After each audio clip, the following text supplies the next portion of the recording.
Hello everyone and welcome to yet another live coding and chill. I'm your host Johnny, delighted to be here. I hope you're having amazing weeks. Let me know what you're up to. Today we'll once again get into the trivia train bandwagon and try to create a new gameplay mode, roguelike mode where you can play again and again, because we'll have a plethora of questions that are going to be randomly generated. At some point we'll be switching tracks from one category to the other. We'll have boss fights, we'll have all sorts of fun things, which is something we started doing in the previous live stream, but we can't into a few problems with recursion. Sometimes, like a train, you're on track and you keep going and going and going. But if you're on the wrong track, then you just keep going the wrong way and you should stop, which is kind of what we did near the end of the last stream. We noted down a few notes.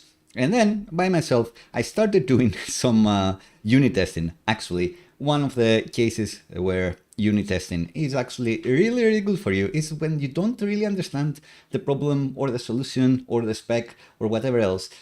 Starting with unit tests can help you define the spec and then find the least complicated way to come up with a solution. As you may know, I'm a huge fan of behavior-driven development or behavior-driven tests, like what's the value that this achieves, and I don't want to test implementation details and all of that. So naturally, I prefer more integration to end-to-end tests, but this is a prime use case of where unit tests would be very helpful, and it let me unblock what we're going to be looking into today. So if you haven't tried this yet, and let me add the timestamp here, maybe give it a try. You can actually go to triviatrain.app and today play a new quiz. We have a new quiz today. It's a gaming themed quiz. Go there, answer the hero in most Zelda games wears a tunic of which color? The color is green. If you answer correctly, you get confetti. If you answer incorrectly, you do not. The special element of this app, the Pijaz, is that your answers are free flow. So we're not giving you a choice of A, B, C, D, and we haven't hard-coded one answer because people sometimes say different things, answer questions in a different way, but still they mean the exact same thing. So follow-up question, what music instrument did the hero of time famously use? It's one of the questions that I have for today. And the answer is an ocarina, but it could also be the Ocarina of Time, like the famous one is the Ocarina of Time. And both of those answers, any variations of those answers should be accepted.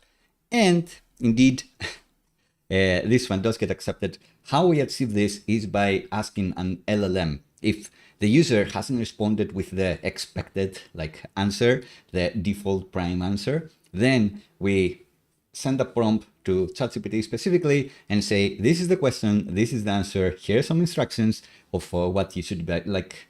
Spelling mistakes, maybe they're right, like be a bit lenient. Does this answer the question? And then they give us a confidence of, yeah, it does answer correctly or incorrectly. And then we go and judge the the actual answer and tell the user that, oh, that's correct.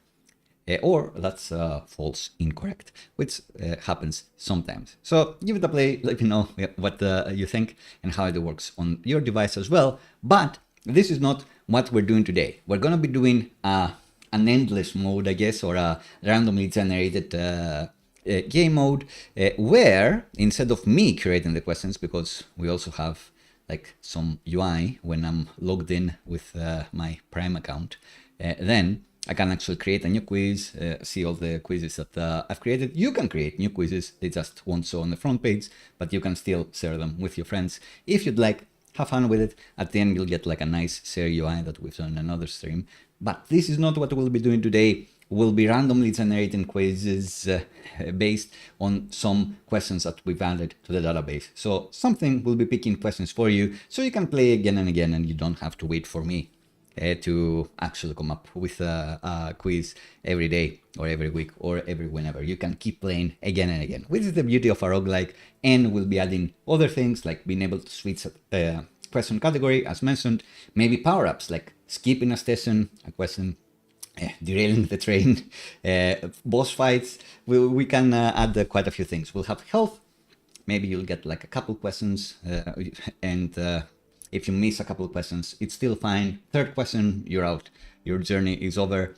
So you'll have potions to recover health. Like, who knows? The world is our oyster. Our imagination is the only limit, and our imagination is boundless. So, any more things that I want to mention? Yeah, so the rogue mode was tricky to implement because we started creating a map, like the predicted, the game map, where it would show like a subway metro station. I guess that from this stop, you go to that stop, you go to that stop, then there is a fork, then there is another stop.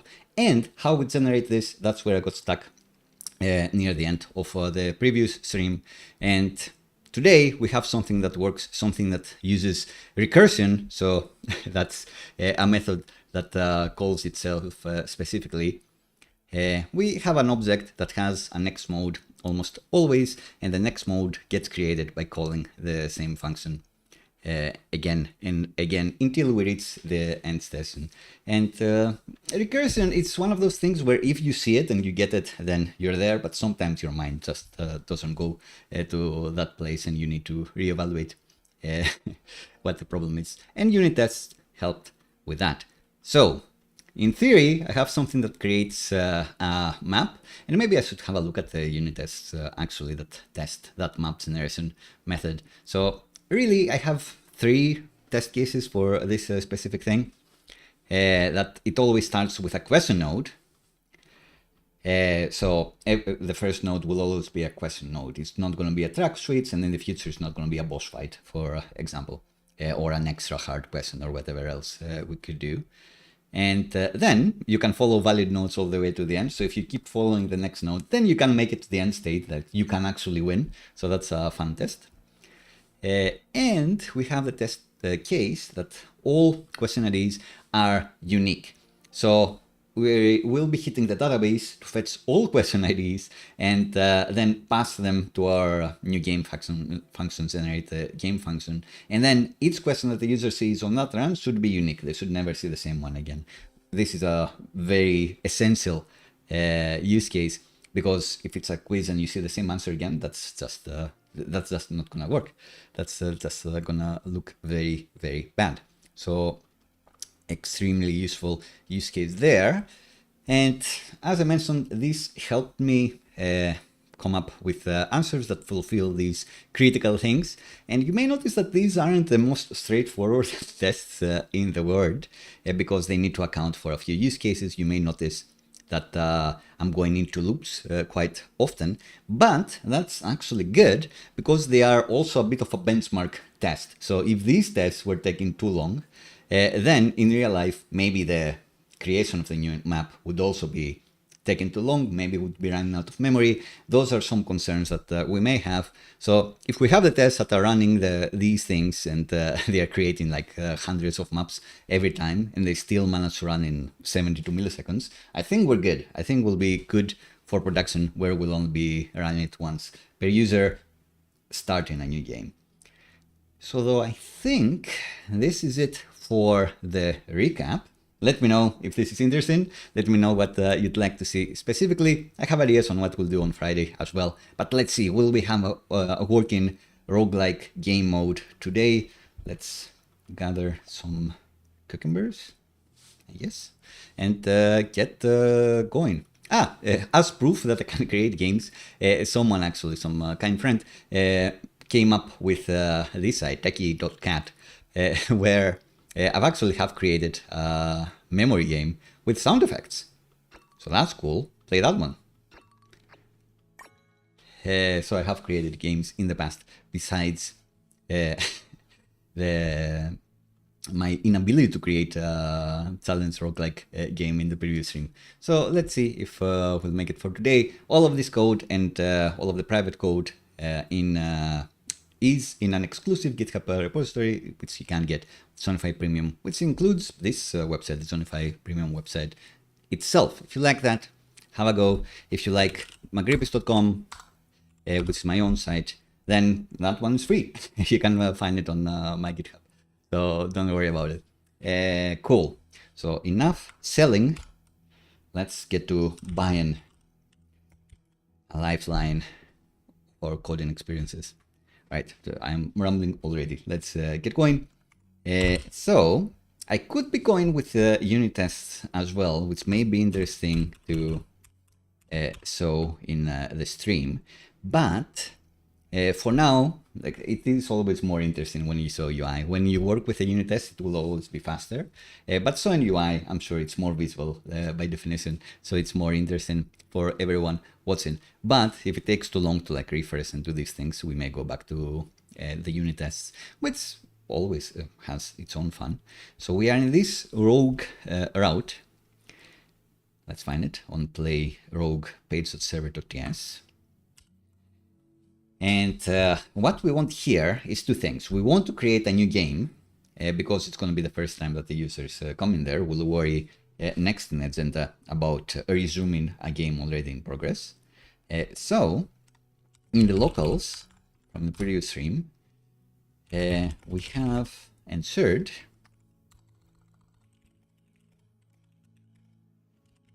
that we have the rogue repo, which has the new game method, which does expect a seed, a player ID, actually. That's the player ID? There's an. I think it should be expecting a player ID and a seed. Actually. Because, let's see, the DB rogue repo. In game, we're working with this. I guess we don't have it. It creates the seed here. So let's expect the seed. And actually create the seed in the route.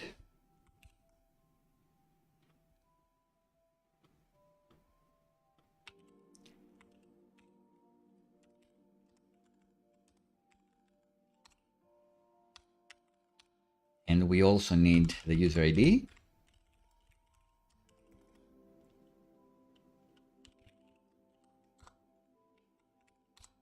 Which is also in the local. So let's just structure those two things, the rogue repo and the user.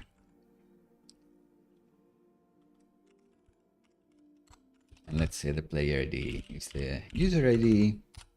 And we can sanity check that if we don't have a player ID, we should return, redirect actually. We could error and explicitly say that you need to be logged in to play this game. We said that's going to be easier. And we have like the no account needed free game. And this, with an account, you can play this extended game. And accounts will always be free, so it's not that big a deal. So, I guess, yeah, just a redirect. 7 login. This will happen anyway because we have a hook, a handler that does this.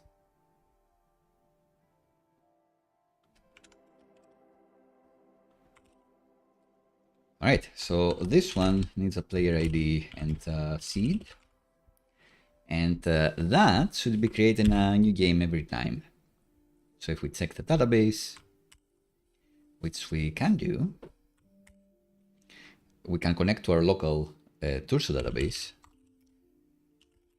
with a Turso shell, with the Turso CLI. And our local database is on localhost 8080. So we can actually get there and see from the games table what we have. Whoa. I think I actually called it Rogue Games. Yeah, cool. So I guess this is the map. Let's select the ID, just one game. Cool. Let's see, the player ID should be me. It's not. Interesting. It's gonna be underscore sneak cased like this. Okay. And just to confirm, like the map is the thing that's like huge. I wonder if I can pretty format this with something like say Q. But it doesn't really matter. It's an object that starts with a question, list a question ID that we should use, and the next node happens to be another question. Great. And I guess the thing is that every time I refresh this page or I refresh the code, I should be creating a new game. Indeed, a new game has been created because we never say resume the game, a game that's not finished. So maybe that's also what we'd want. I guess roguelike games never allow you to have a few games to play, so we can assume that the latest game will always be the one you're playing. The other ones are either completed or not. But there won't be an easy way to understand whether a game has been completed. Maybe we can have some metadata for that. That's by the by. So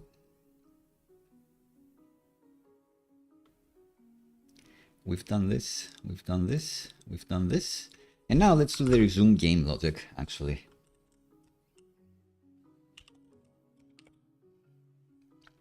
Every time we refresh this page, or every time we do a code change, because that also refreshes the page, then a new game will be created, as discussed. We want to resume the existing game. We don't want to create a new game every time. Because when we submit the form, it will actually be refreshing the page. It will be running this load method again, essentially. So every time you submit, it will actually be creating a new game. So it'd be impossible to play if we're doing this. So let's see what we can do here.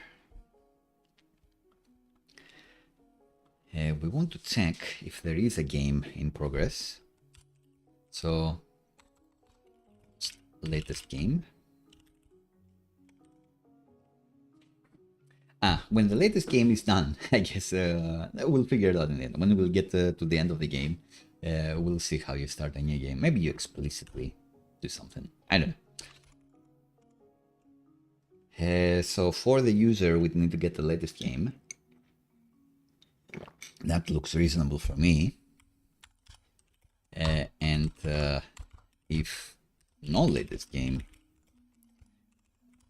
that's when I want to be doing those things. But that's not a real thing. So we need to go to our Rogue repo interface and say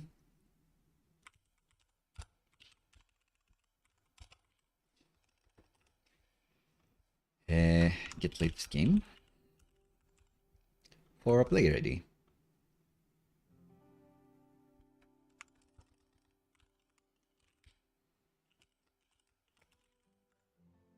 They will be returning the same thing, I suppose. So should I extract this? Maybe not. Should this be like the interesting parameters of a rogue game? Maybe. Maybe not. Maybe yes.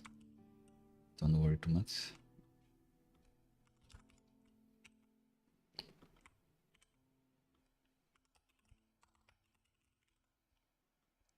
Let's say yes, do not repeat. So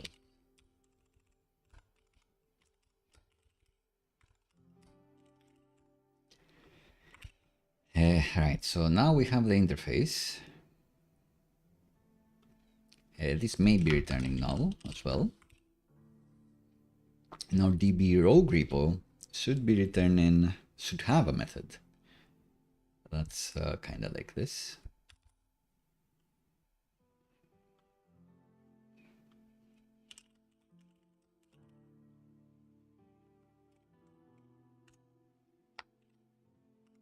That should be returning await this be from select from blah blah blah. Do we want like these fields? I repeat them like a couple times, I think. Maybe not. Maybe I don't repeat them a couple times. Well, I'm gonna repeat them a couple times now. Let's just select those fields to start with. Rook is table and limit 1. Where clause, we do want an equality check. We're using Drizzle ORM for this.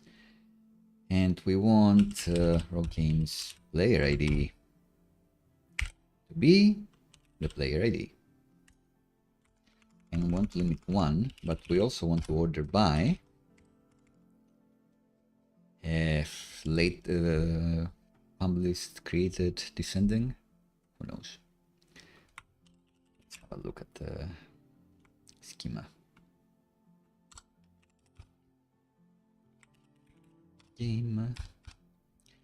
So the Rogue Games thing has a created that which we are indexing even. So that's the one we want. And how do we do latest in Drizzle? I think they have like a, you pass the column and then you do this, but I'm not sure. We'll find out.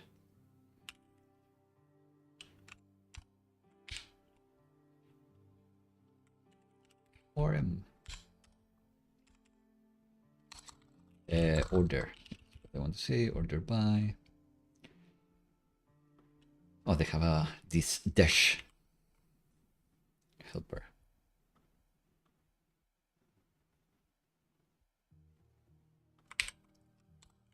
For descending.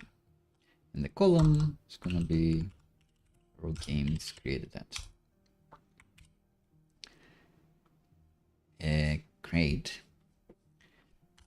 So this may be null, right?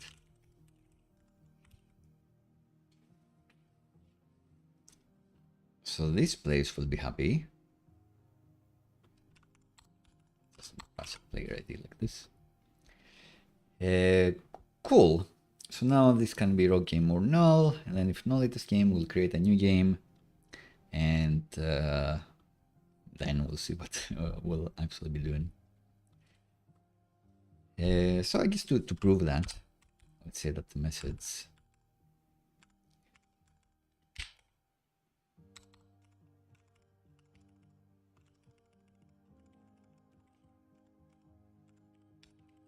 two messages. Game seed.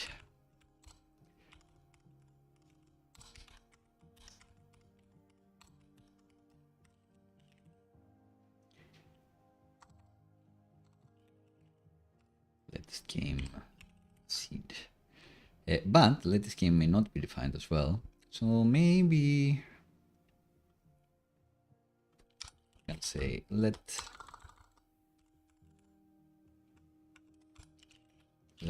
game be this plus time plus a Rogue Game.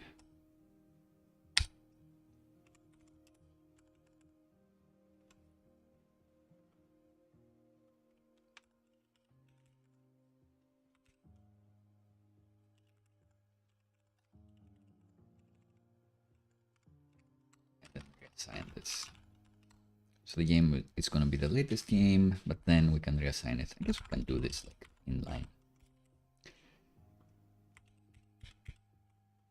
It's not. Is this more understandable or less? Not sure.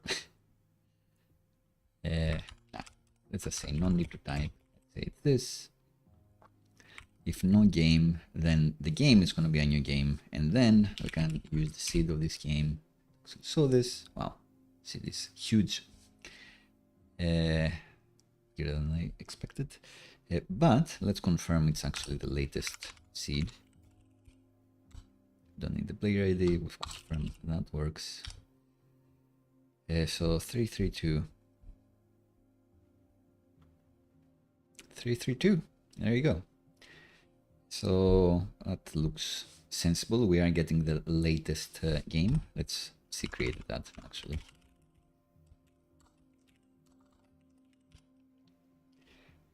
So yeah, these are fresher timestamps. So we are indeed getting the latest one. So success so far. Success so far. Now we'll go to the fun bit. Let's submit some answers. Much like we do in the regular game. So Abra is a creature from which series? And the answer is Pokemon. Submit that if it's correct. Bang, confetti. Gerald the Witcher always names his horse what name? We'll figure that out later. We'll be reusing a lot of the UI from there and adding new ones. That's the plan. What should we say as the first game, as the first few messages? So, should we say new run?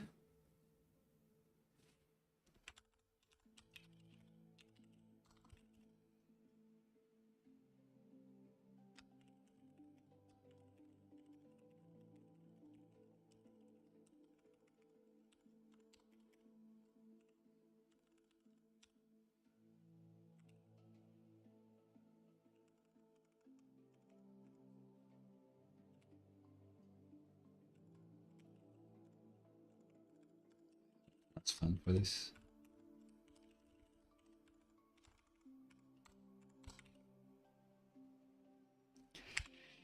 Right, we won't be showing the scene. We want to show the first question. All right, so that's what we'll actually be doing here.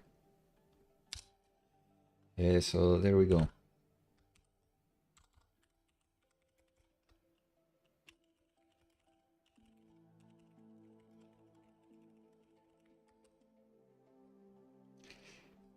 Yeah. So this, not a real thing.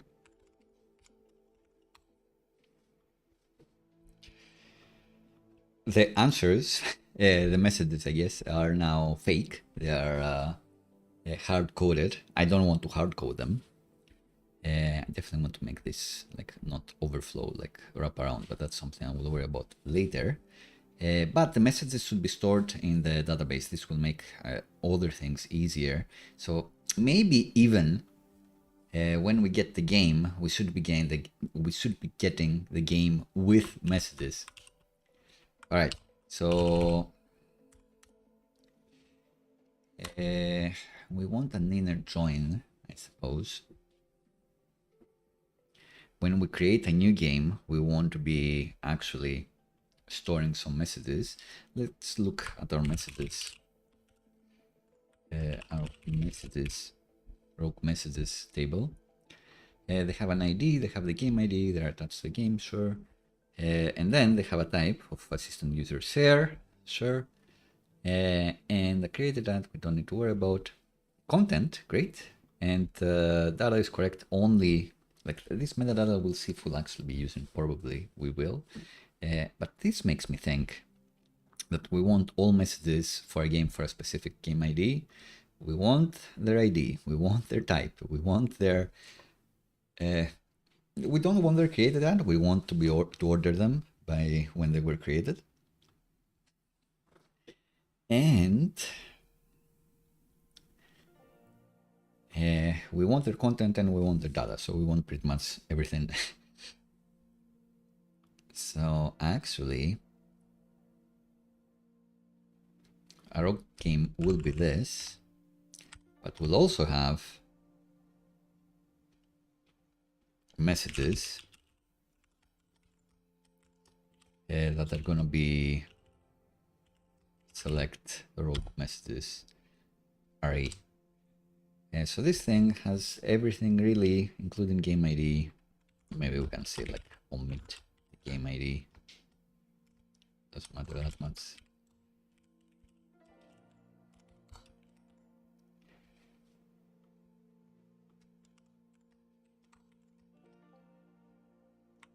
And now both the new game and the get latest game will be red, I imagine.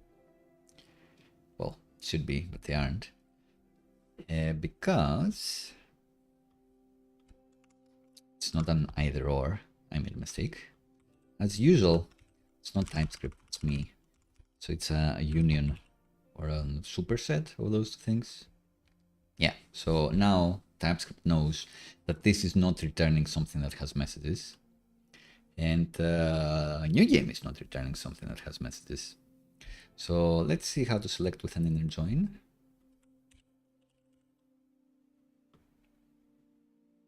I think you just say inner join something. Left join, sure. Left join that table, wherever that thing is. Ah, but the results may actually be kinda weird.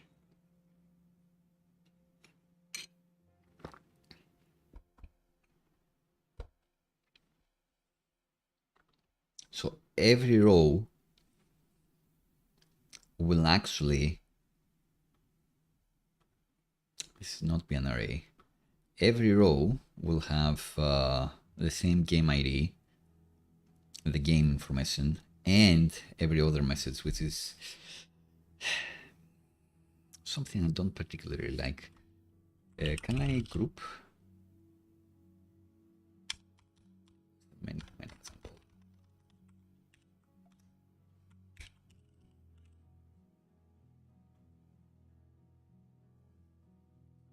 I think this is for aggregations, because for counts it's gonna just count by.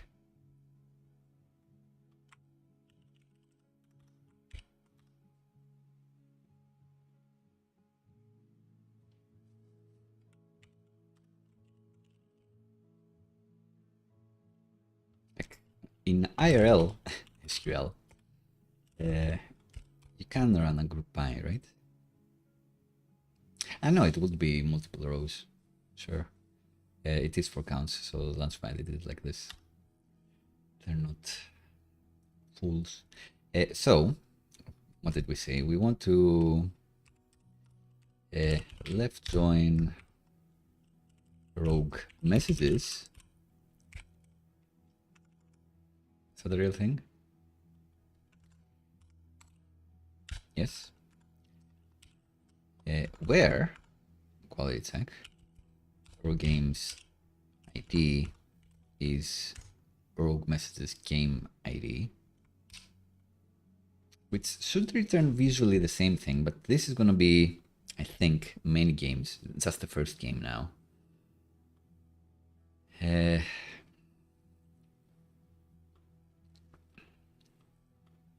guess there are not going to be that many messages where it will matter. So, like every row that gets returned will have the same information about the game itself, and different information for every different message.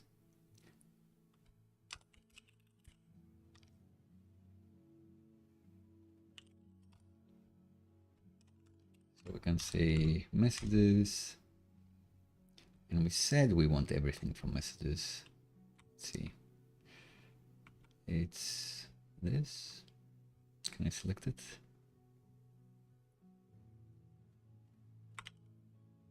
Will this help at all?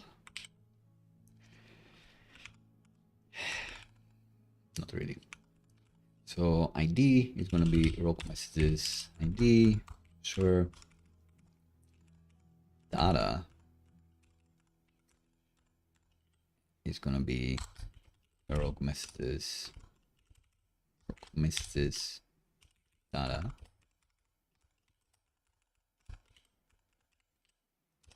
Create that I don't want, game ID I don't want.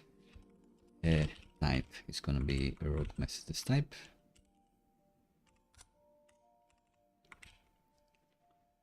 What else do I want? What else do I have? Content, of course. Content.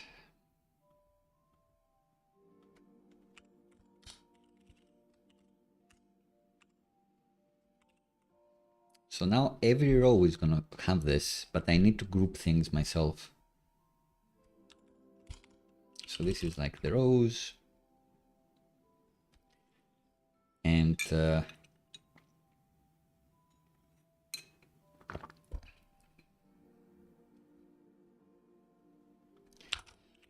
if no rows length, or let's say that const game is gonna be rows 0, and if no game, if you don't got no game, return null. Else,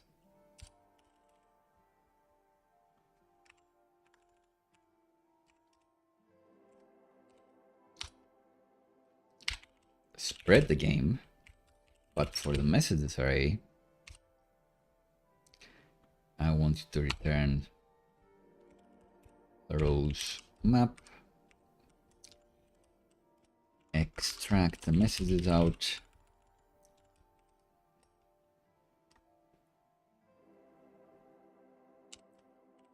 and spread them. Because actually, like, each row will have one message, so that's the whole problem of this thing. So this will have one message, and then I can spread the message. And this will return just one object, the game object that has a messages key. My calculations are correct. So let's see.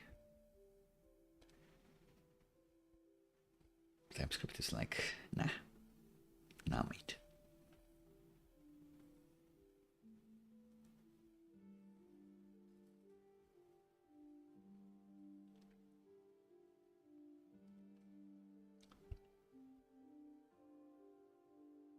The key here is correct.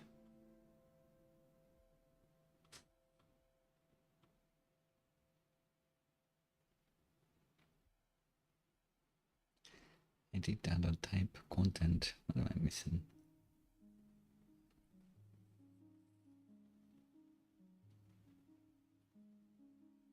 Ugh, it thinks that all of these are undefined. Unfortunate. It thinks that all of them may be undefined, I guess. If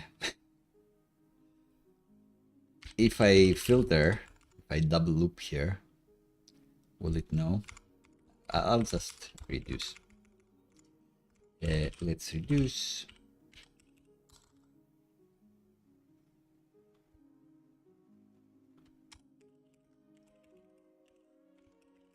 Export the message type.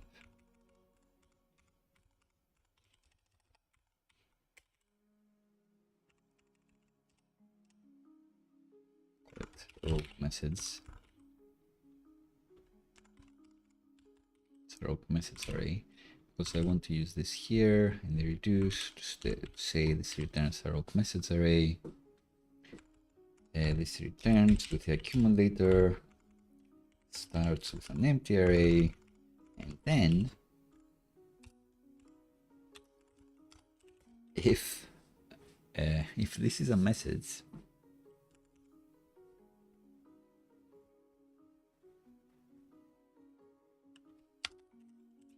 it's rogue message.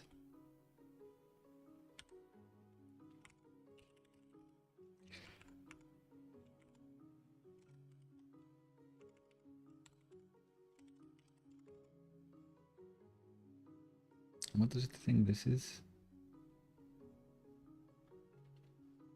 Can it be like any record?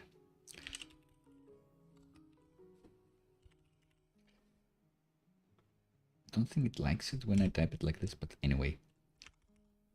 Is rogue message.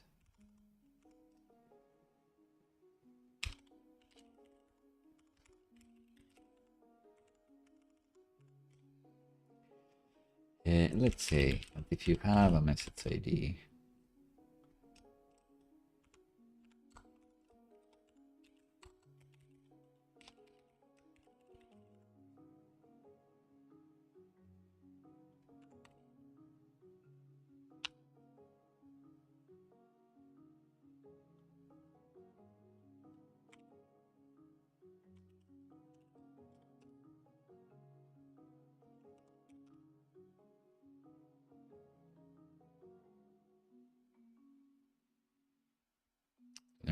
I don't quite remember the Fantaro syntax for this.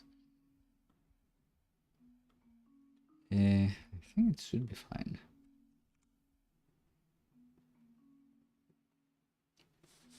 ID doesn't exist in rogue message. Not.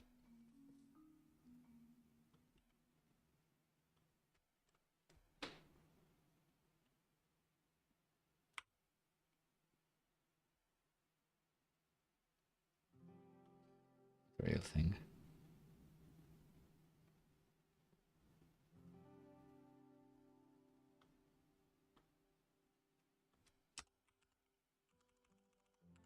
Yeah, so rogue methods is actually this. Sure. And now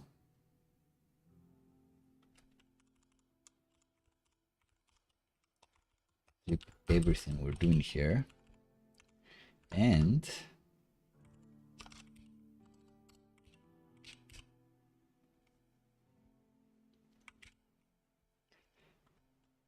do it a few more times.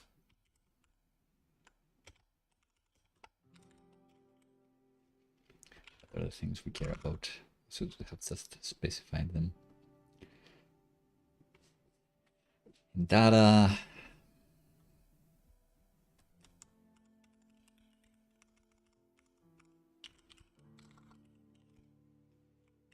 Don't care about that. Yeah, what do we actually care about?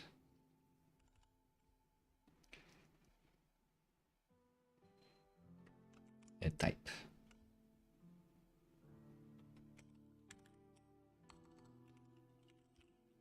Let's just say that these are truthy and move on with our lives. So type content.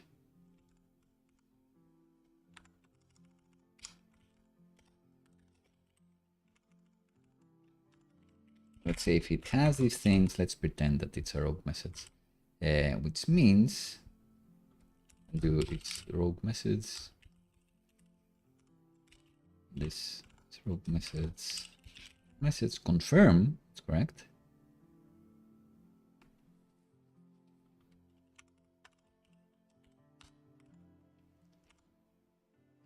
And this is gonna be like, this is not an object. Could be null, it says. It's even less. Okay, let's say it's an unknown. So let's say type of methods is object and methods and blah blah blah. And now it should be happy. So if that happens, accumulator puts the message, and regardless return the accumulator. And that's it. We've mapped things correctly in theory. So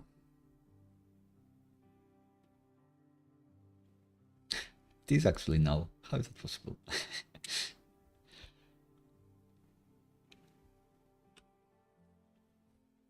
So what are the rows looking like? Rows.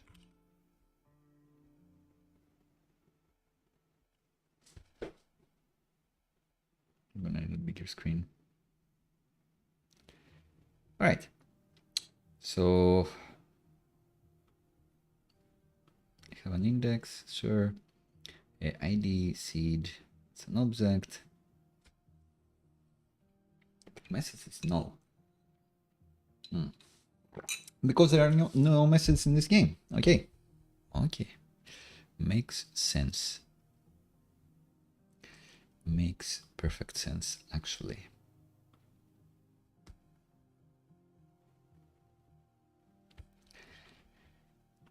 So our little checker should just also check explicitly for null.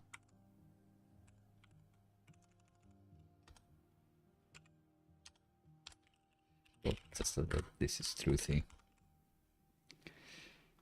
Truthy and an object and blah blah blah. And then we have an empty array of messages because we have no real messages because I made those messages up. I made those messages up. Here, they're not a real thing. So the messages to be returning, I should be returning, are the game messages. Really? Not the ones I just made up.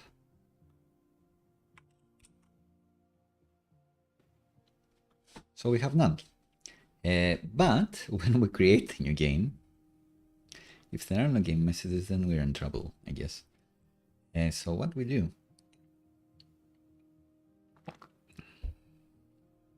I guess in this game, in this case, if they have no message length, like something went horribly wrong, and maybe we should return null actually.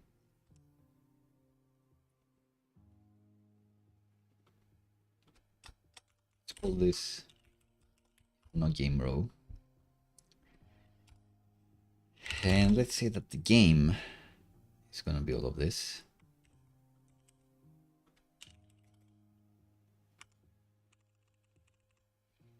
But then, if the game has no messages,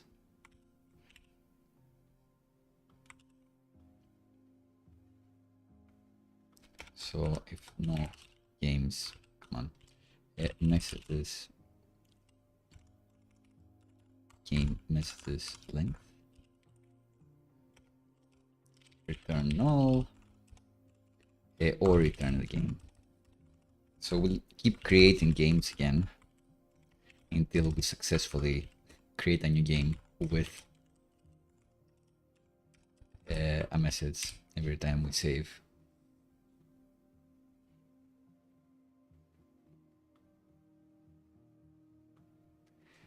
And the crash is, let's go to another page. The crash is because now our create new game thingy, it just ain't working for us. So we have the inserted game here, and we need to insert a few messages for us. So what we want to insert is a few messages, maybe just one message. So await this db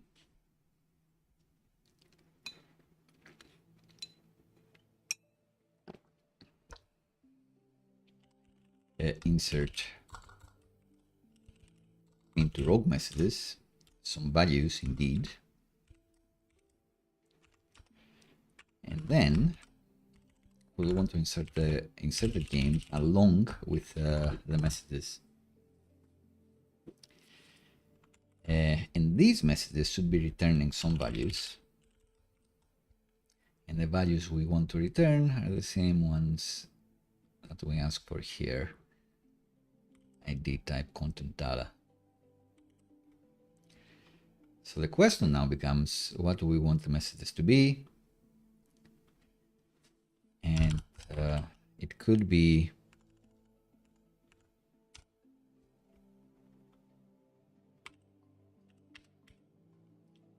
one of them will be like the welcome message.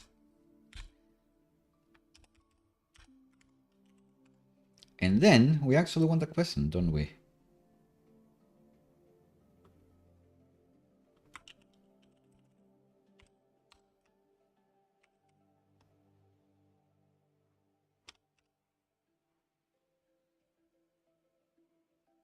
So I'm careful to not... I guess I'm on a different page, so I can just save.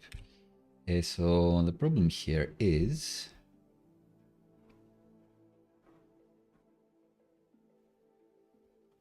the game ID, of course, will be inserted game ID.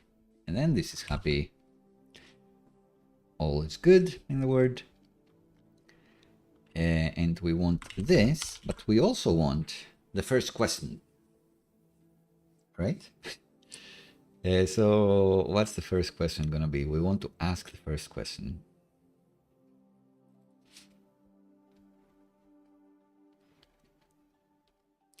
The first question is gonna be first question ID equals insert the game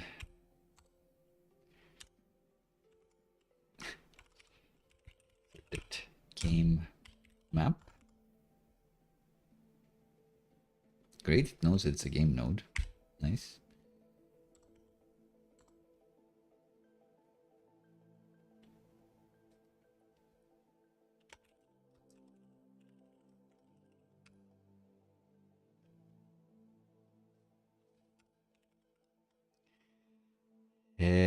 Let's see if let's say first node is this. I'm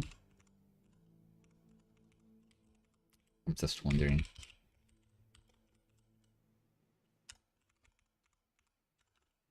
If that's not true, we'll have to throw an error.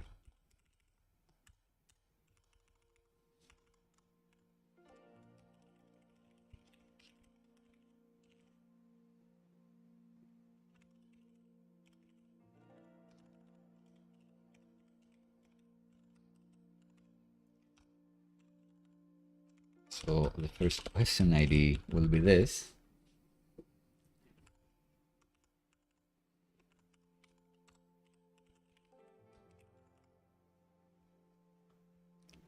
Which means that we need to fetch the question so we can add it. So quite a few persons, database of persons, when we start the game. But hey, that's fine. I guess in Supabase, maybe I would hide this in a remote procedure call or something like a big SQL that we store, and that's the one we run. But this is also easier to test. Like I could be spinning up the database for this to happen, to test this method thoroughly and confirm I get what I need. The TypeScript support is nice. Is this a problem? Is this going to be returning something weird? Guess not. Okay, so first question ID is this. I want to fetch more data. This content. Guess this may be null. We'll see. Wait, this db rogue questions. Select from rogue questions. Limit one, just in case. And what else do we want? We just want content, I suppose. What else do we have? The author ID, the category. We want the category too. Maybe the difficulty. Definitely not the answer. We want the prompt, okay? So prompt is what we want in the category.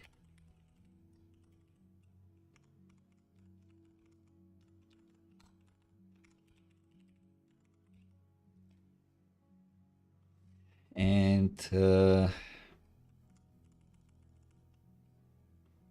this.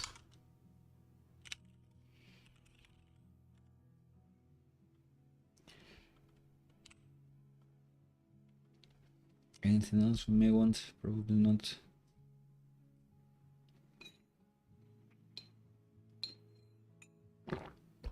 Guess the quiz message should have the category here.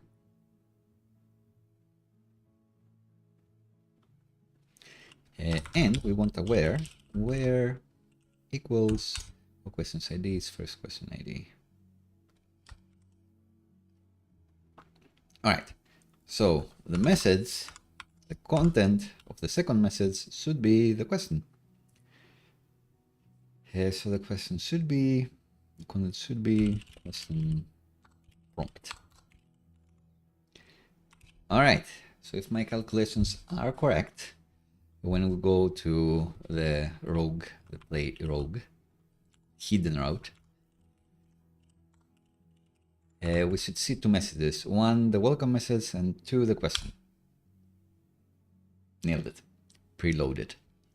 Like a boss. And we should... why did that happen? Why did we only get this one? Because we have limit one in here. I see. Interesting. So in the... not in the new game. The other limit. Here, where we are limiting how many games we should be playing, because they're doing the thing where we're actually getting many messages in different rows, and we won't get all of them.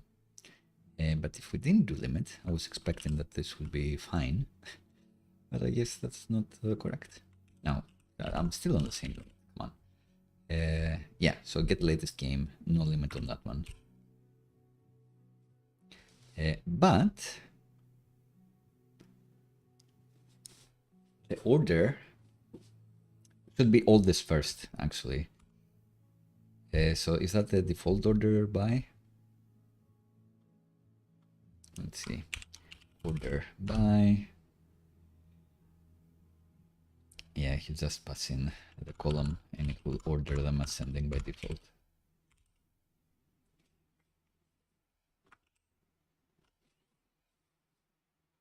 Guess not.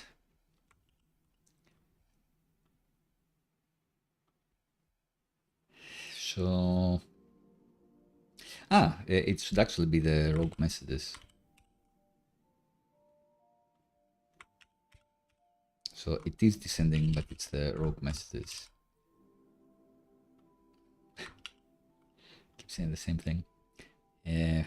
What could it be?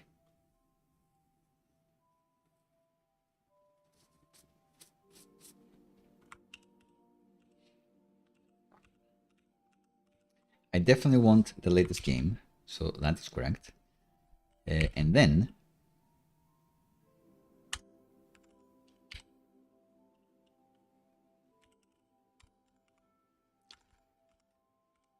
I also want the latest message to be last. So that's what I want, but let's see how would that look in real life. Maybe they appear as if they have the same.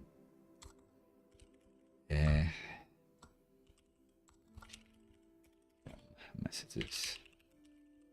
Maybe they have the exact same timestamp. So rogue messages, great. Content is this created at same to the millisecond because they were created at the same time. Unfortunately.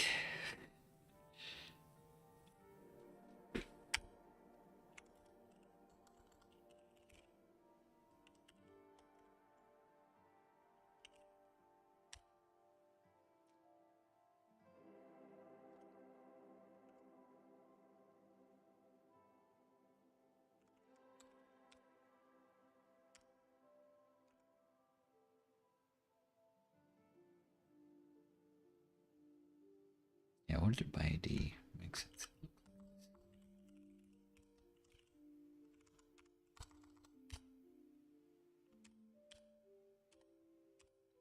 So interesting. Ordering by created and those put them in the order that I expect. So what's this about UI?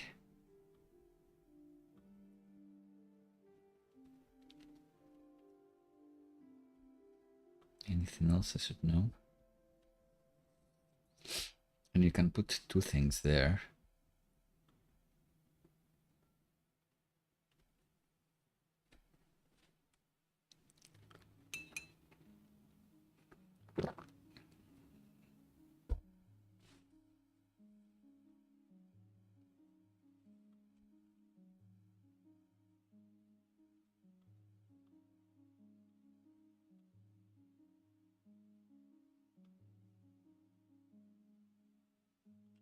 We are getting all the messages. We are getting the latest game.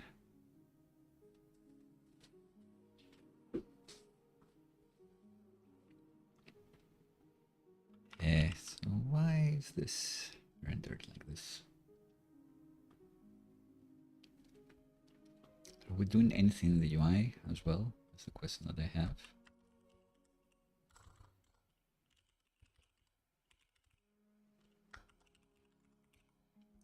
Let's look at the rows now.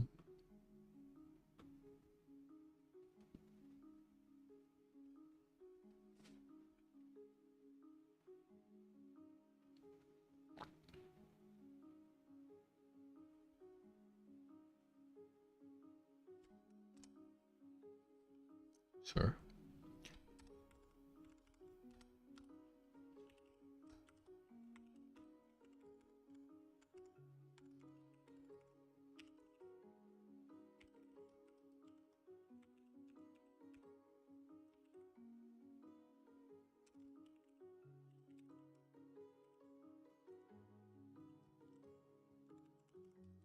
transfer the methods and console table it.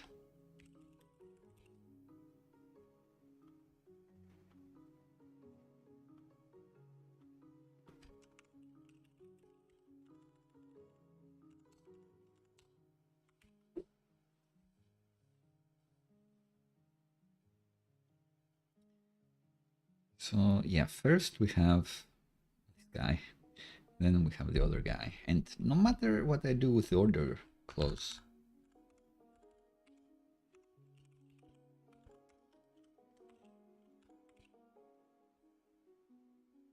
no dice, it's still this one.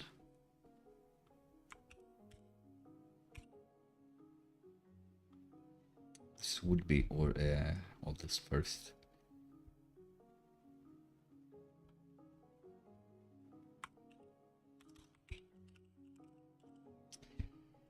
Anything else here?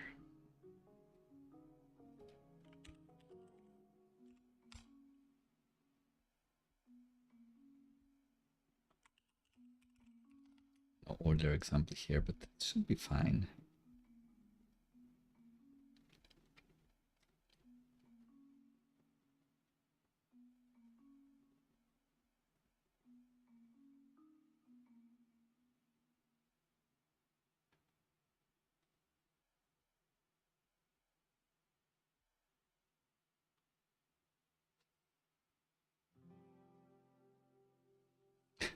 That one is on you. Infer stuff. Sure.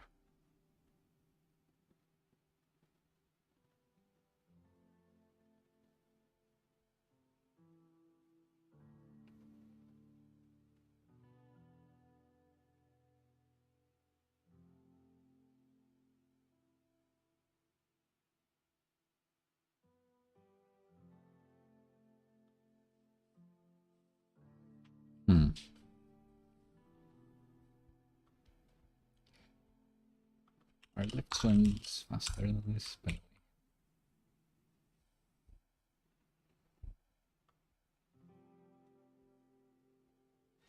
Ah, so the difference here, it's like it's either gonna be null or...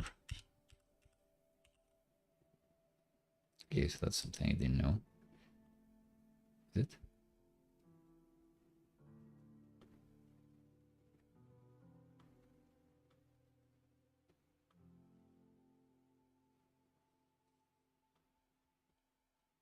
Maybe I didn't even need this.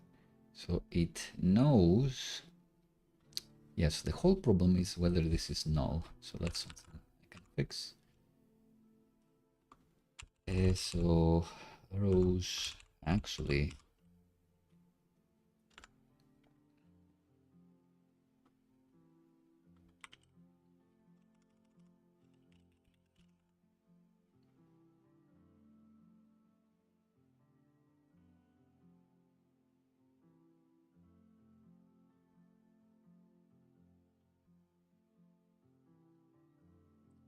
created that. Do I need this? Not really. So this weird method that we created, type card, we don't need it. It's message, remove it. A question that I have would be, does returning the created that change anything? The answer is no. Is the problem that the time is not what we expect? Should I cheat time? I guess so. If I do cheat time, what happens?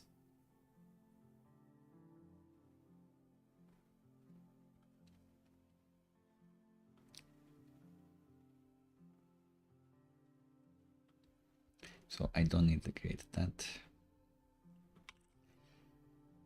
What I need is for this thing, not create that, it's fine.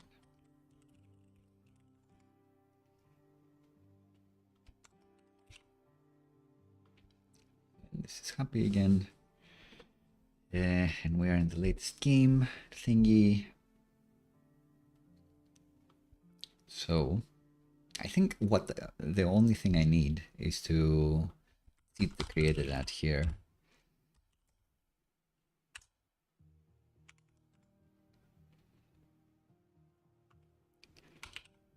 So just give it something in the past.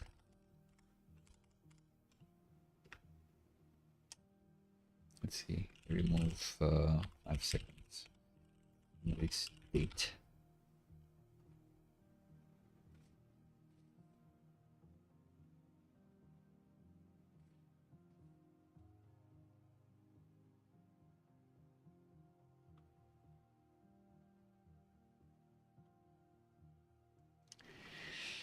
Sure.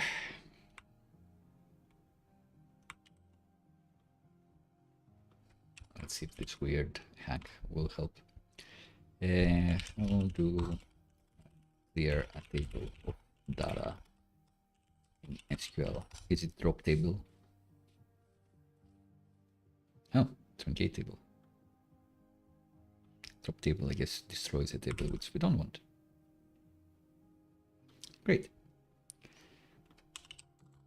Snags works in SQLite.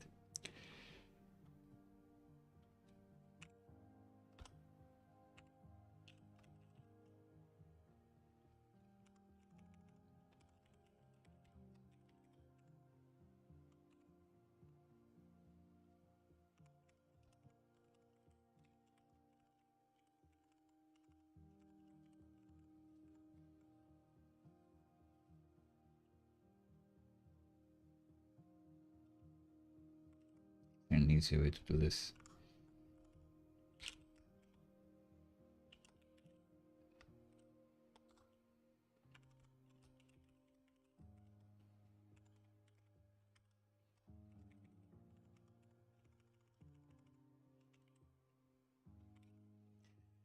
All right, so when we hit this page again, we should create a new game because I will have deleted the rows. So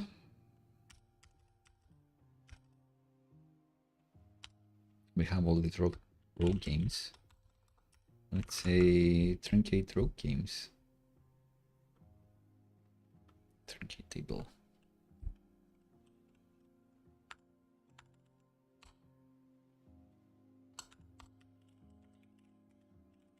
SQL is of course case insensitive.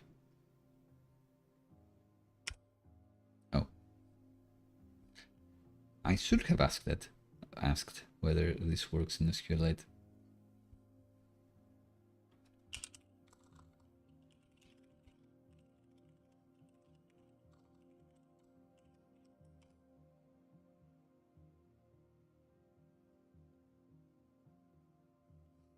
It's never reading the previous methods.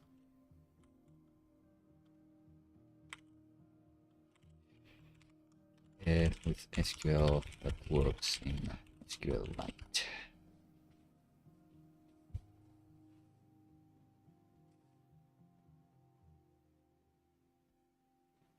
Yeah, not supported. I knew it. I knew it. It's making things up.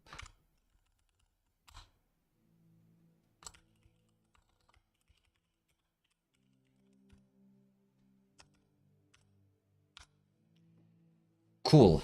So everything's deleted. When we refresh, we should see a new game. Great. And it has created, it is asking us our first question. Great. I don't remember what the previous question was, by the way, but it's different, so it's good. We are getting the randomness. So our ordering worked, but we needed this. Ensure this message shows first. Cool. What is the halting problem and who proved it to be unsolvable? What a question. Suggested by Son in the chat, I believe.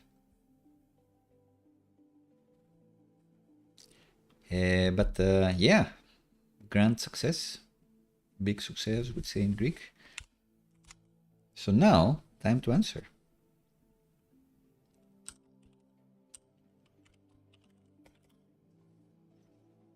We are also in our first question. And we can answer by submitting this form, but in reality, when we submit this form, nothing happens. Let's have a look. So the UI for all of this is in lib, in source, routes, play, rogue, plus page. Apparently, this is often not the situation there. Maybe this has data sometimes. Am I asking for data? Am I asking for data? There you go. Am I asking for data here? No. Yes. So that should be something. Yeah, that should have data. Those messages should have data. So what's the problem?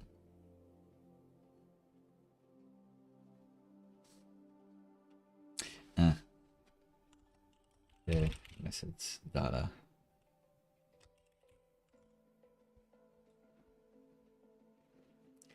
And we don't want to show if it's the current question, do we? We want to derive that somehow. Something to keep in mind. So let's just say that this is true for now. And the user message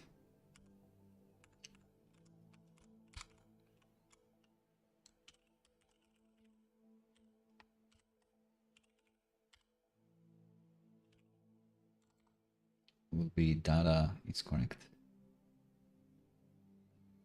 Message data.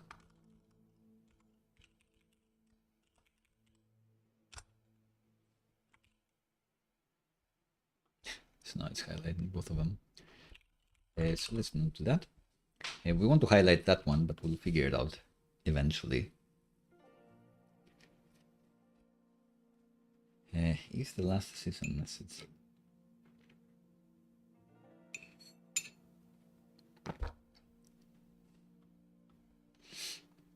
So we just say is highlighted. We have left it here. We have copied this UI from here. So maybe we can call it is highlighted.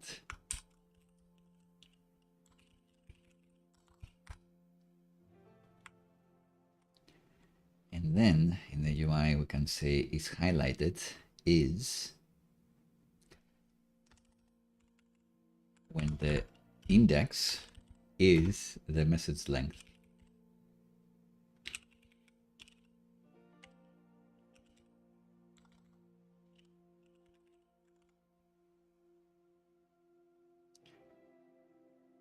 -1. So if it's the final message, it should be highlighted. Good. Beautiful. We need to answer the question. And we have an answer form again, which does have quite a lot of code for rendering confetti and stuff and answering.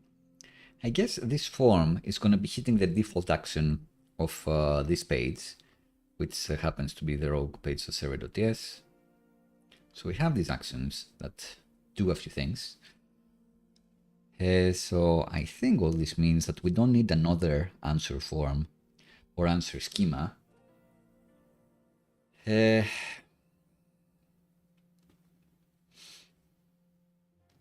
guess if we have the choose track question, then what do we do? Do we still answer with something? Maybe. Anyway, for now, let's do nothing.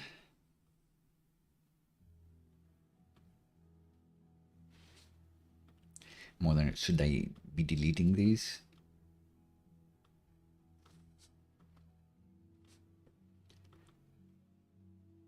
And reusing the ones on the level above? I'd say yes. Let's just delete this and say that this page actually is using the answer form from one page up.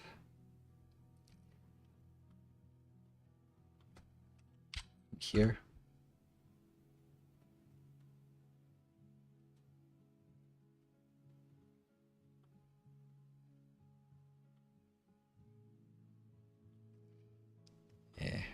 from here.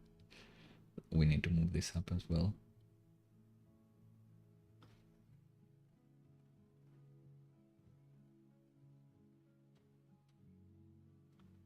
So the answer form from here. Also used the common parent of these two. We use an answer form, great. And the schema, should it be the same? Maybe not. Let's keep it like this for now. Anyway, because this async form has a form that is a post, but it's not doing, it's not using a named form action, like whatever. It is going to be hitting the default action for the page, so it's going to be hitting something different depending on whether we are on this page, not, versus the other one. So what is in here? Anything?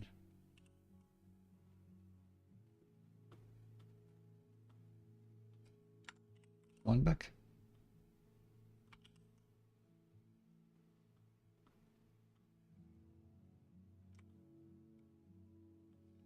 Schema. Yeah, let's bring the schema up, I suppose. Why not? So don't use the schema. This server will be bringing the schema from there. Great. This page is bringing the answer form. The answer form is taking the schema relatively here. Great. And similarly, this page is taking the schema from right upstairs.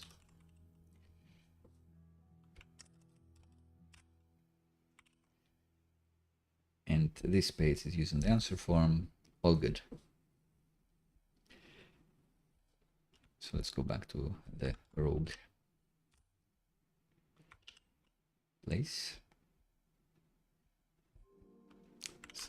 Server, sometimes when you move files, it flips out. Sometimes it's legitimately I've done something wrong.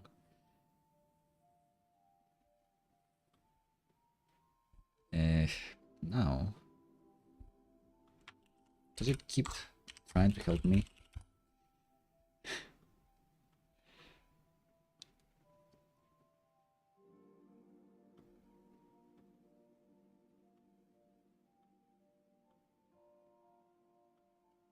It's here. What's the problem? I think my editor keeps trying to help me and keeps changing where you're importing answer form from. Anyway, because it is hitting the default action, it's going to be hitting a different default action when it's on the play route or on the play rogue route. So now we're here. And the form is going to be valid, and we want to do something. So let's see how we will be resolving all these things.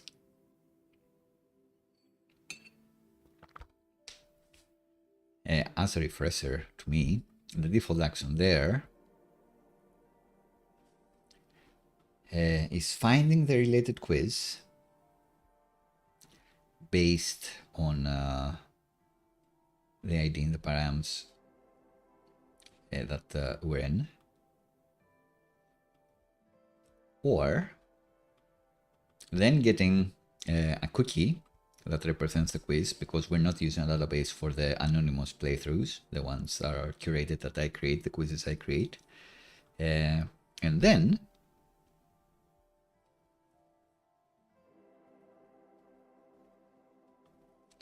it figures out what the current state is, what the next question is, and all of that. So similarly, when we hit the action and we find the quiz, if we didn't find the quiz, then you don't have a quiz to play. Get the quiz quickie, parse the quickie, find the next question. If there is no next question, then we just return another failure. And then finally, we get the user's answer, and we have a method in our quizzes repo that submits, I guess, this is the one which knows what the official answer to the question is. If the user answer which we call guess here, is not exactly correct, then we ask chat-gpt whether the question should be accepted. And according to whether it is correct or not, then we return a message to the UI to say good answer or bad answer. But because we've submitted a form, that causes the load method to also run again. And it's something similar that we'll be doing in our roguelike game. So in theory, we'll be finding the game that we're playing, which will be the latest user game, always, I suppose. Finding which question we should be answering, the user should be answering, passing the user's answer there, asking ChatGPT if needed, and then returning to the UI, did the user answer correctly or not. And if they did, they should also get another question, interestingly enough. So yeah, that's it. Let's do it.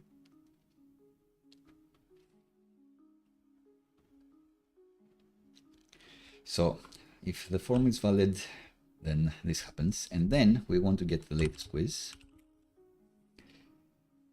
game.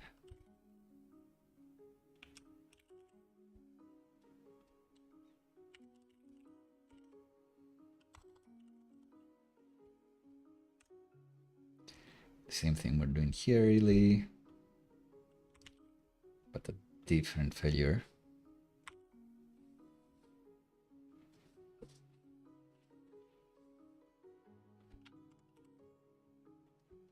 So if no player ID, we don't want to redirect to login. We want to throw an error. Somehow you're not logged in. Maybe your cookie expired or something. And on this one you don't need to be logged in, I guess. Yeah, but a similar failure. No player ID, return a fail for one. The game should be this. And if you fail,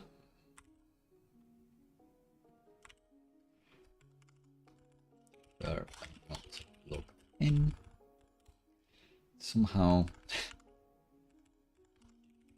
you don't have a game to play. If no game. But then, if you do have a game, we will want to submit an answer. And I don't think we'll need to do like many things here. I think we'll just have a method that says submit an answer and then get in whether you were correct or not. Also of note that it would be fun if each question had like extra trivia to send you, but hey, that's something for the future. So what I'm getting from this is, and also maybe calling this like guess or something. The user's guess.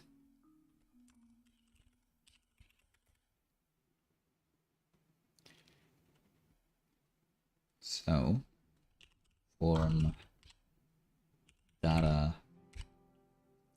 answer. This is the user's guess, which we're gonna be using. And then our rogue repo interface should have a submit yes method, which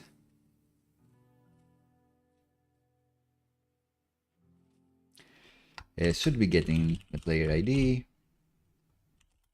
so string, the player ID, the guess, and the game ID, or the whole game, and nothing but the game. I guess that's correct. So how do you type this? All right, good job. Hello, Orchin in the chat. How are you doing? And what we get back from this, I guess, is correct. What are we getting in the other place?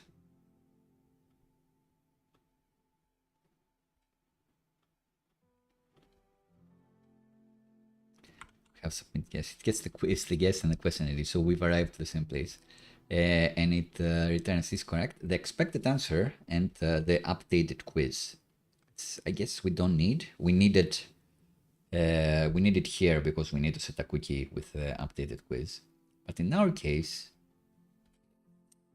we don't even need the expected answer. We don't even need the expected answer because we'll be adding messages to the database which will magically appear for us. So yeah, just is correct. So it could just be returning a boolean, but this makes it clearer that we got what the boolean represents is made more clear when you return an object. And maybe, no, everything else like the user health and stuff will be updated afterwards. All we care about is it was the correct guess or not. So should we just return a boolean? Sure. No, just return an object. Let's return the object, Johnny. Right, so this means that our DB rogue repo now needs a submit guess, which will be an asynchronous arrow method. But I don't need to type that hard. And then the player ID.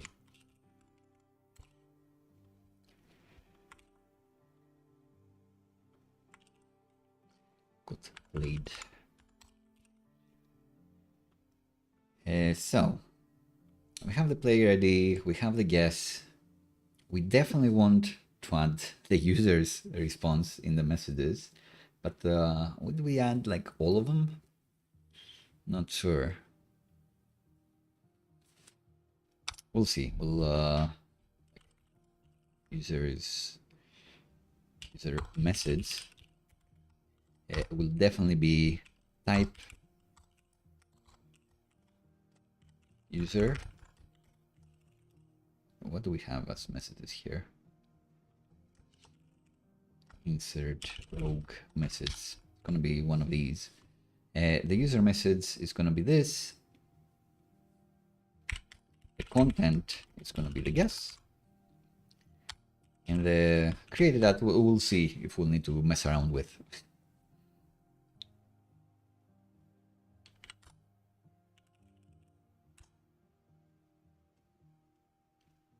How are we messing around here?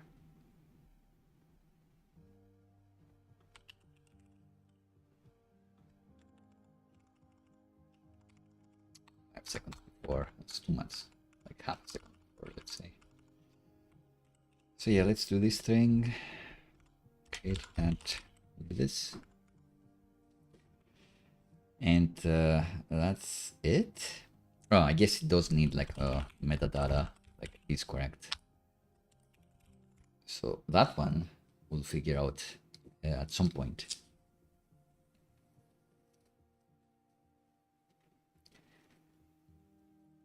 And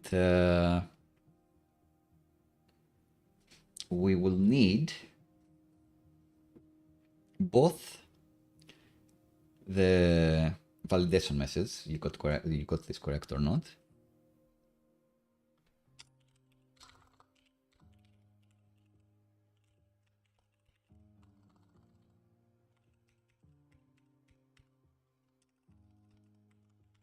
just copy that one.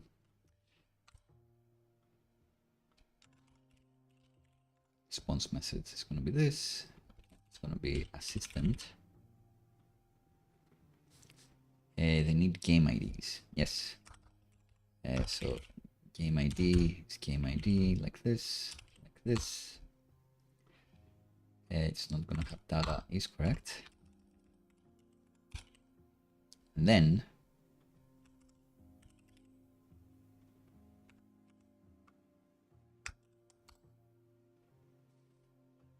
like the next question message, which we'll find like we found the first user message or something. And so there are 3 messages that we'll be adding to the UI. We respond, your own message will appear here, then whether you got it correct or not, then then the next question if it's another question node. So we'll see how that goes. But the content of this response message would be either correct or incorrect. We'll see.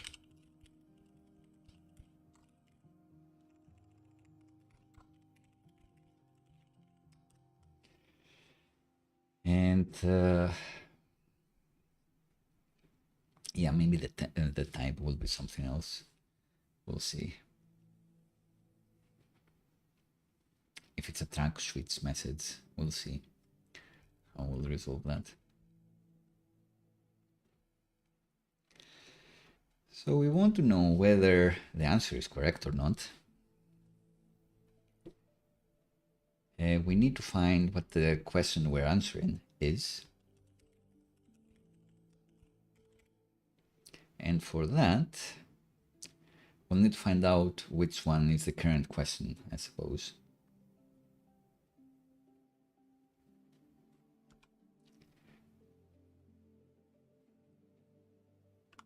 And for that, we need a for loop.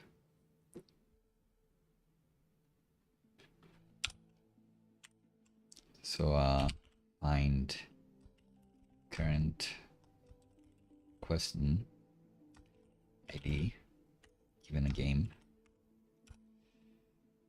and while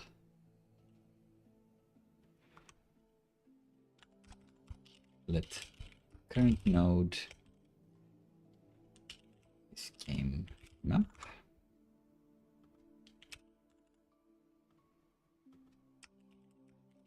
node.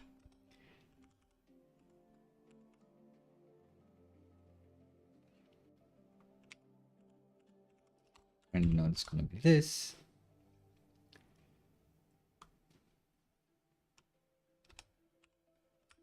While no question ID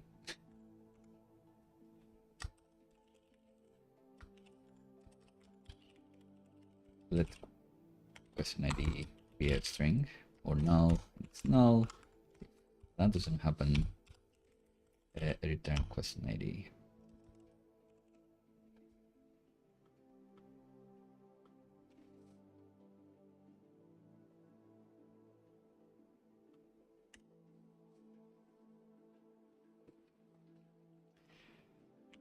So current node state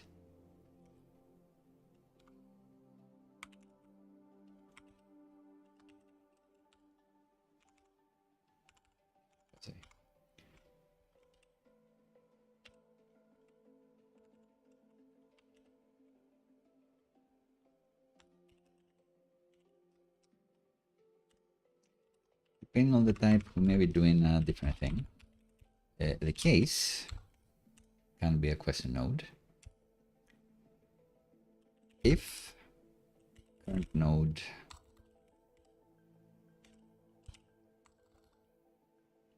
state is current, the question ID is this, and we'll break out of this loop. Else, current node is going to be the next node. Great. If the case is track switch and no, that's not what we want. If no this, or actually const next node, no, not sure. If we don't have a selected track index,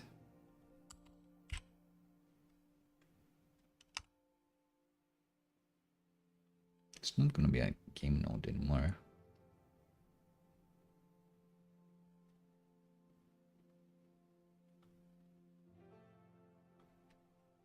Ah, break here. Okay. So now this one knows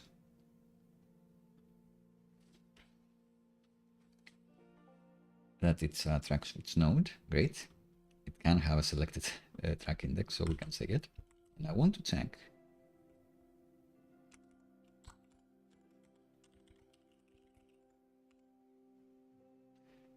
because I want to try an error.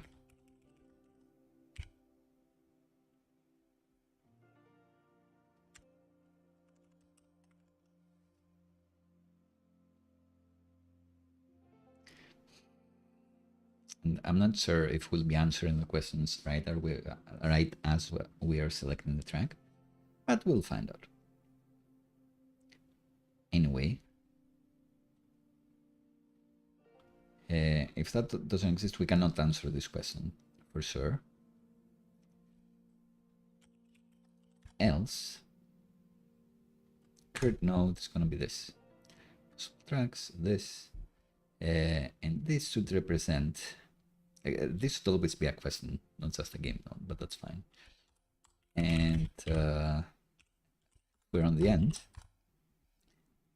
Then break, of course. But if we are on an end node, we want to error no unanswered questions remain. So these scenarios, error scenarios should never happen, actually. These scenarios should never happen. Too many thingies. Curly's, is this correct? Maybe. So what is incorrect here? Question ID. So please find current question ID. Given the game map, pretty runs, good. And now that we have the question ID, or we've errored out, yeah, I think that's what we want to do. So the question row, wait this to be select.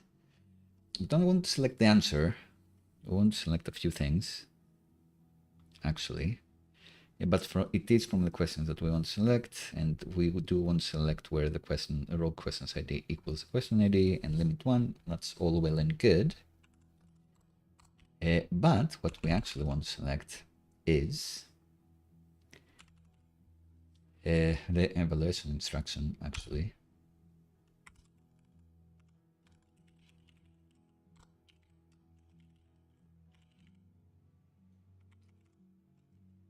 And we don't want to select the ID again. We want to select the prompt, because we may need to pass it to chat-gpt. We want to select the, what do we call it? Possible answer. The simple answer. Indeed. And we want to select, what else? Prompt, evaluation instruction, simple answer. I think that's it. These three things. We want to get it. No question. Row new error.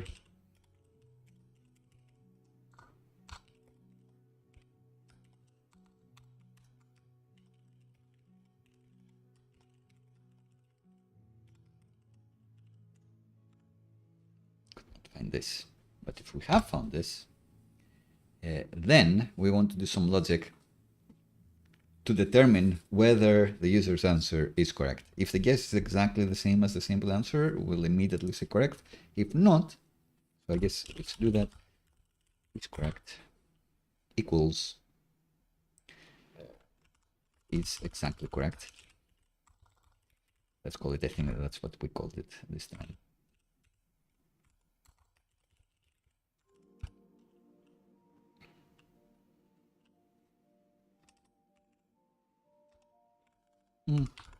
Let's say is correct is gonna be if question simple answer is exactly like the user's guess, then we're gonna say, all right, you did it, well done. Is correct is gonna be this, pass it as the expert data. The response methods would be like is correct.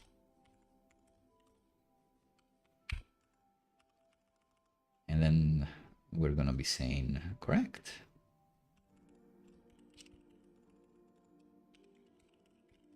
And then use the simple answer.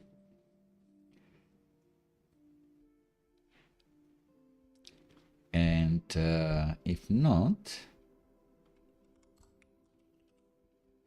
and then the next question will be like, find the next question to ask, actually.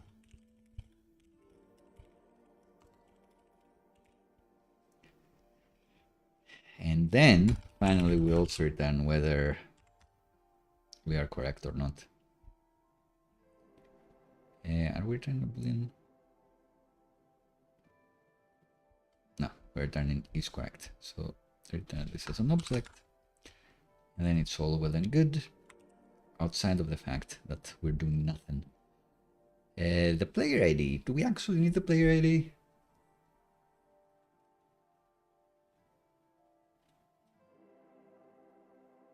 Do we actually need the player ID? What has player ID? Guess the game itself. We need to update the game. And we should only be able to update games with our player ID. Do we need that? Not sure.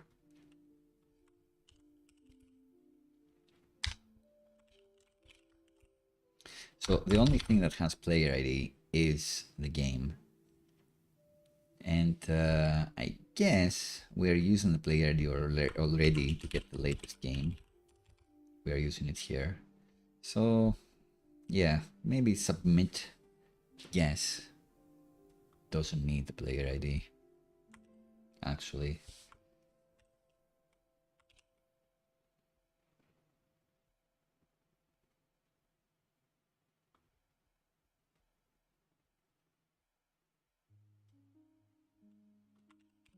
It's fine.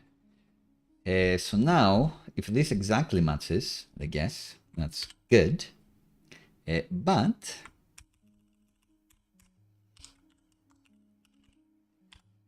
what if not? That's when we want to do the special flavor that we have and ask chat-gpt whether they think it's correct.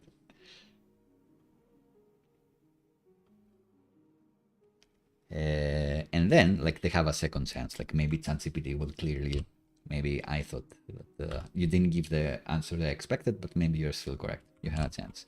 Let's see how we've done this for the quiz.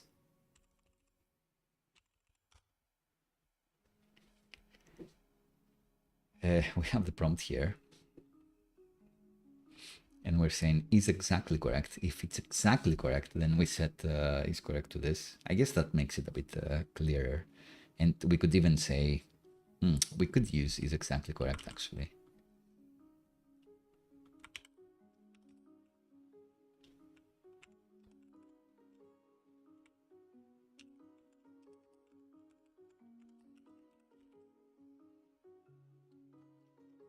In a different way.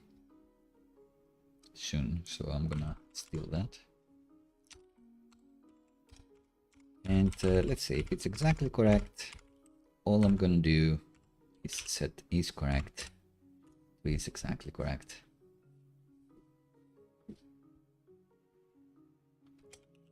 Else,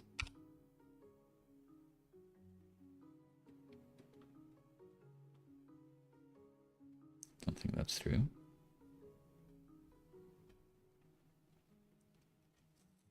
Else is correct. It's false. Will it? Yeah, it's fine. So why am I doing the is exactly correct thing? Maybe here we want to say if you're exactly correct, we just return like the smile face, like this.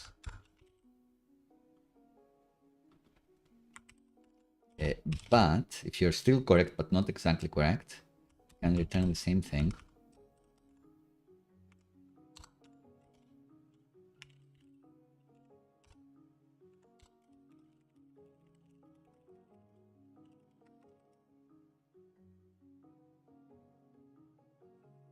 another simple answer is this.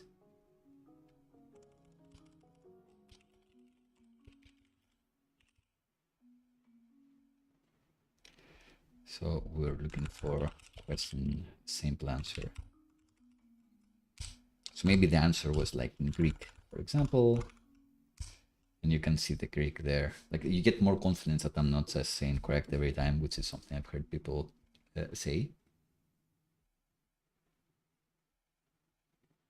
And you can see the leniency in action. But if you're incorrect,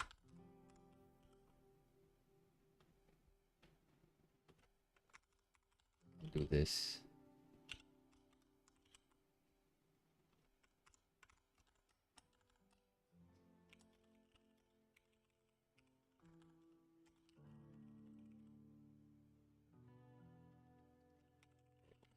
Simple answer again.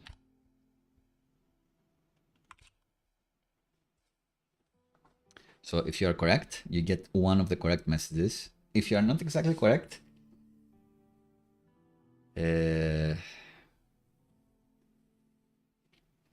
not sure. We'll see.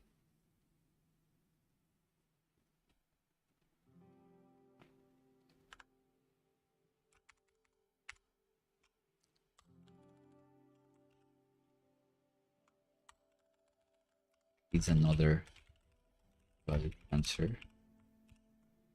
Is that too much information on the user?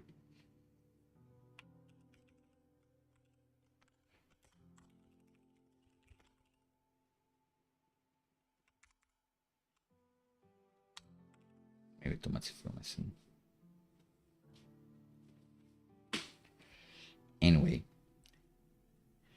in this case, where you're not exactly correct, what do? That's where we potentially hit chat-gpt, but also to not hit chat-gpt every time because that's expensive.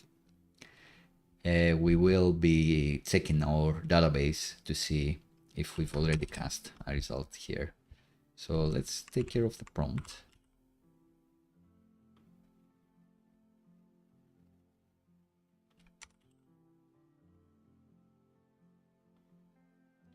Let's call it LLM prompt. Question is this, the expected answer is this.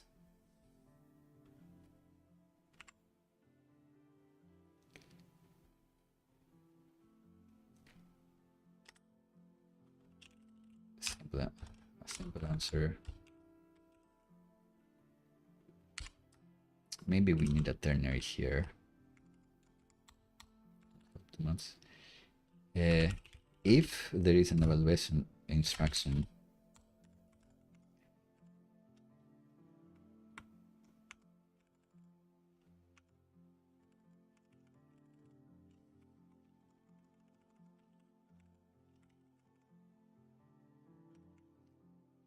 then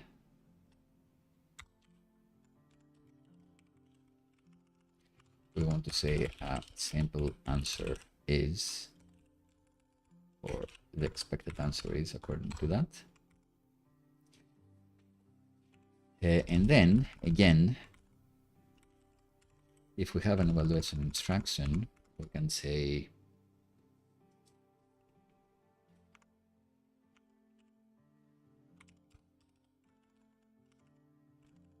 we can just put it in, I guess. Just render it. It's going to be empty if it doesn't exist.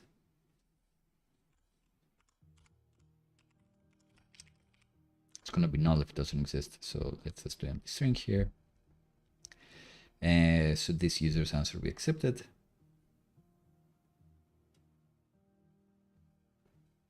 So say, so this answer.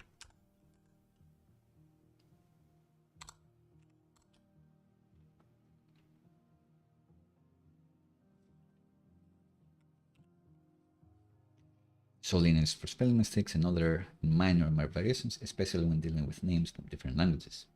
Great. So that's the prompt, the LLM prompt. And now we want to check the database to see if we've already asked the same question, if we've already sent the same prompt. This is another table database. Let's check. Surely we have it. What's the problem? The problem is using the LLM prompt here.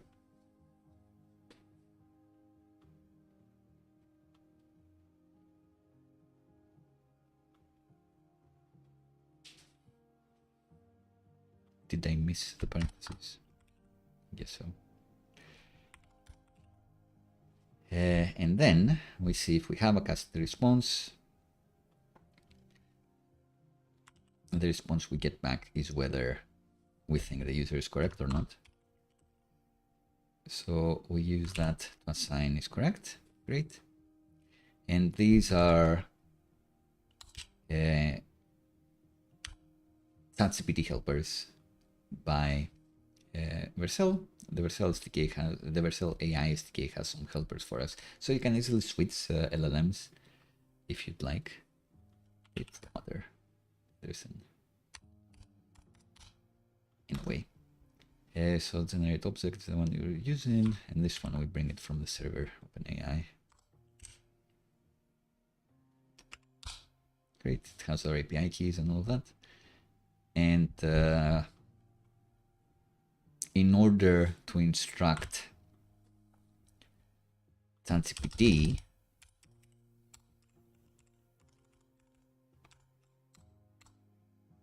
to return a boolean, we are using Zod to specify what we want the answer to be. We could also be adding like a explain your answer, something like that. Should we call this prompt? Nah.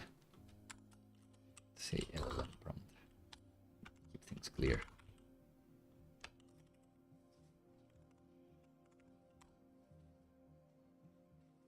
So we're telling OpenAI respond to this schema with an is correct. We could also say like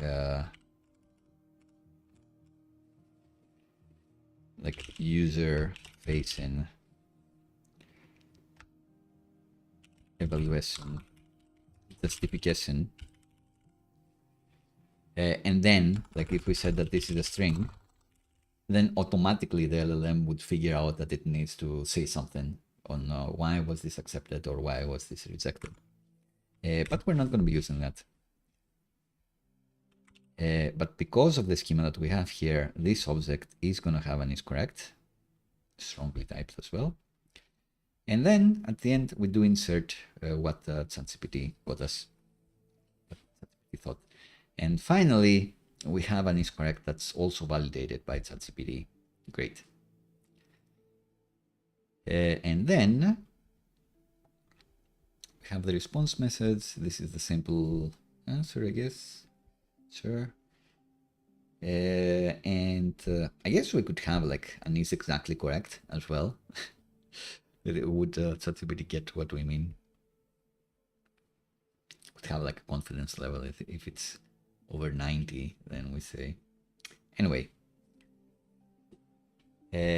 what we need is to create the next question as well.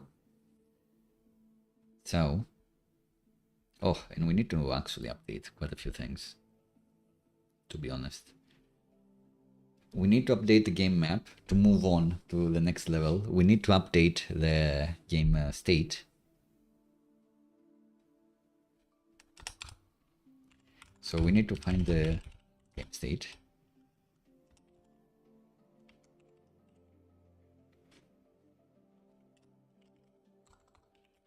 If is correct.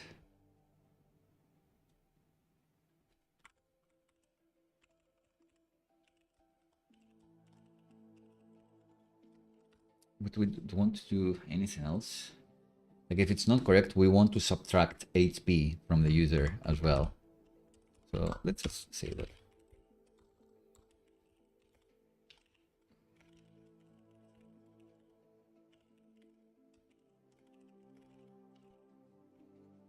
If correct, we want to add to the score. Interestingly enough.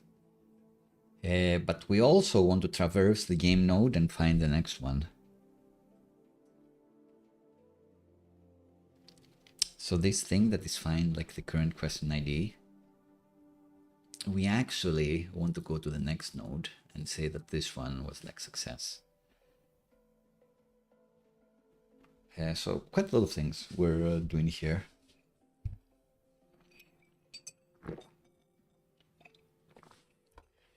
We want to say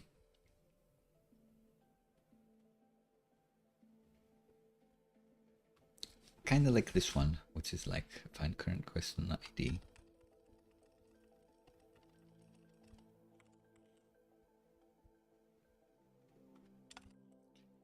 Like progress. Progress.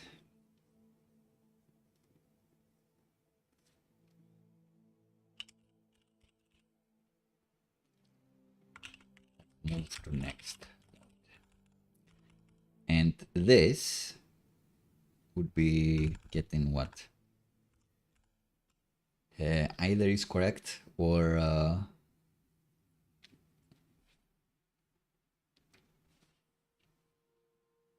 the current node state.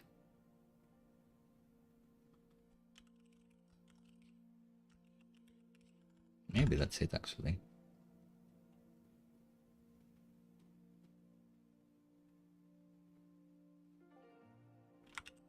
So we do need the map.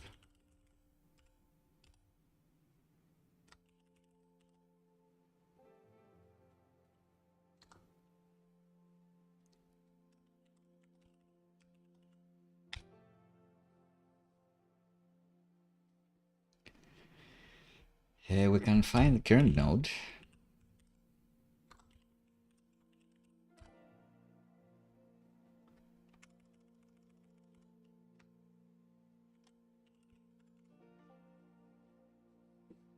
Do we find the current node again? Yes.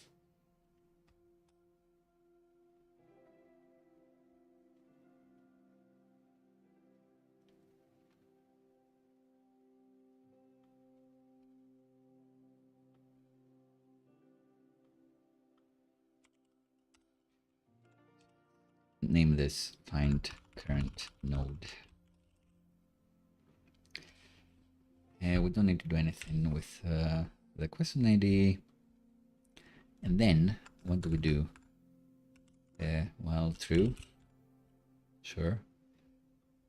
Node type. If it's a question, if it's current,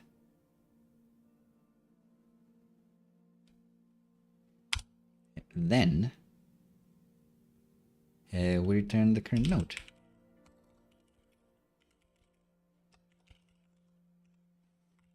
And that's it. If it's a track switch, then we keep moving.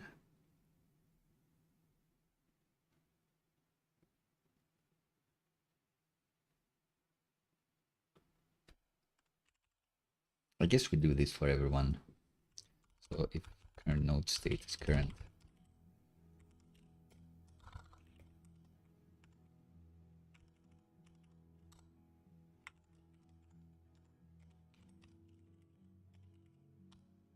return current node.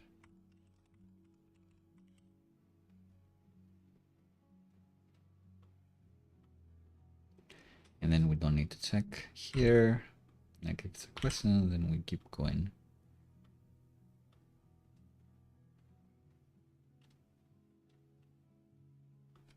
Here, well, true.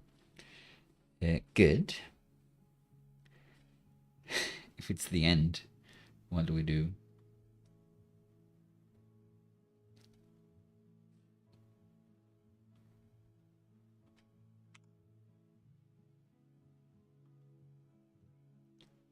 I guess we return current node.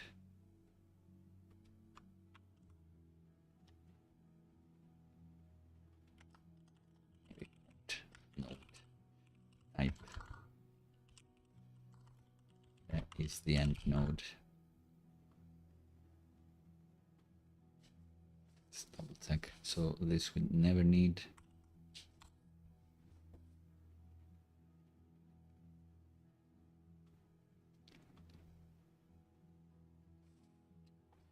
Infinite loop or bust. So we go to the next one. if we cannot go to the next one because we're on track switch, then let's just return this.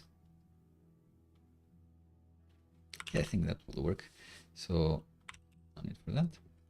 And this one, I guess the current node will be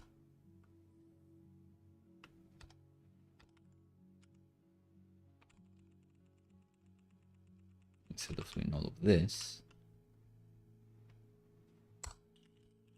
we'll be doing this find current node map question ID.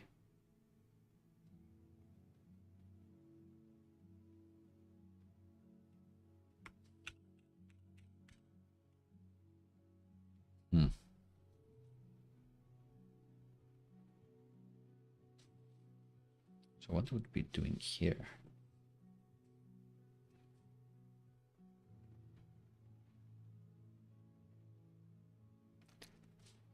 Unclear.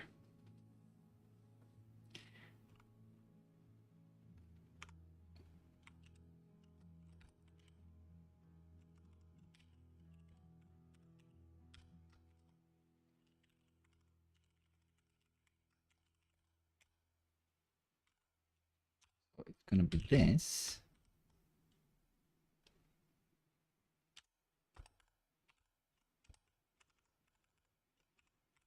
Yeah, let's zero out like this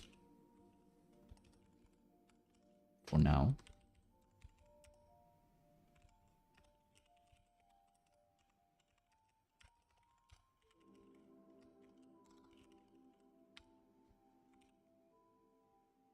All right, so why am I doing all of this? Yeah, because move to next node. I want const current node to be this find current node. Here's a map.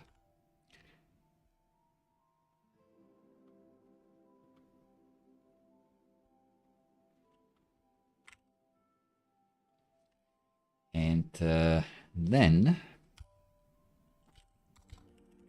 I want current node state to be current node state. And I want current node, next node state to be current. Then I guess we need a switch case again.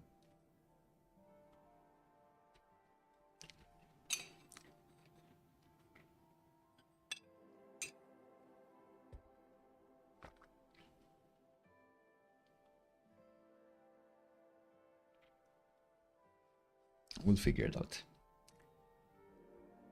eventually. I guess this is the switch case that we want anyway.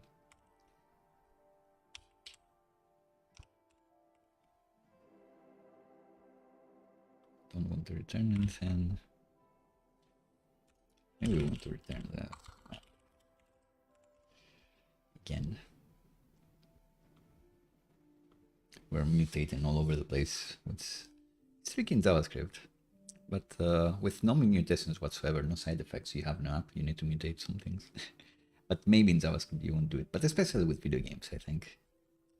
Get away with it. Anyway, so if it's a question, then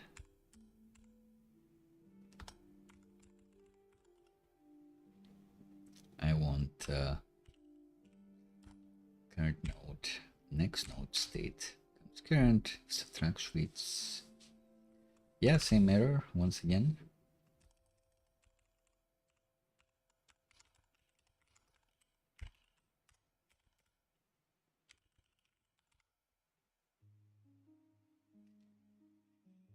And if it's an end,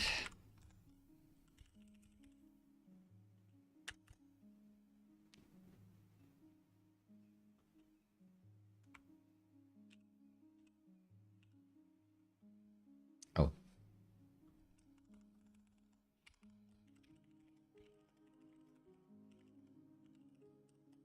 cannot move from an end node. So why am I doing all of this?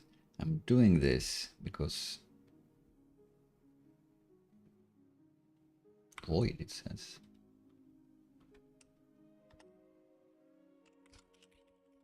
return this. So why are we doing all of this? We're doing this because we want to update the state.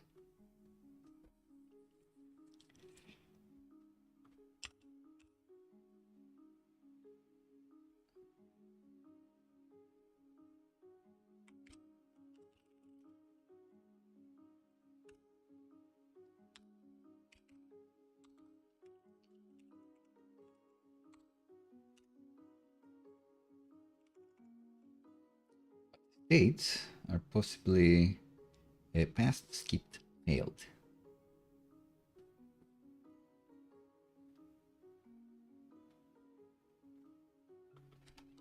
So passed or failed. That's what we want. Anything else? I think that's it.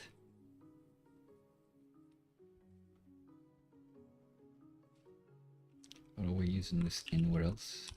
No. Yeah, so we're mutating the map.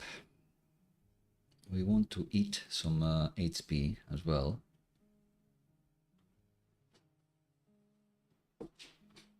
Oh. So we are on the next node. Maybe that's the thing that we should be returning there actually.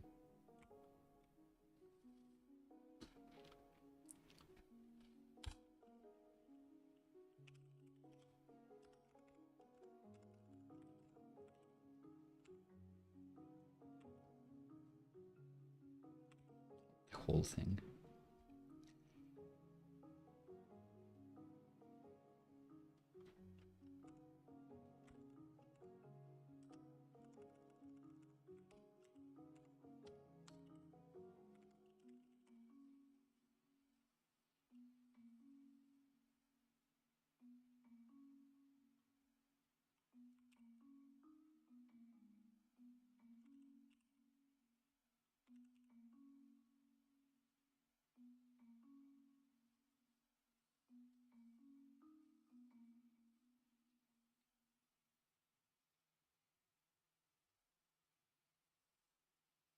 And then I guess if the next node is a question,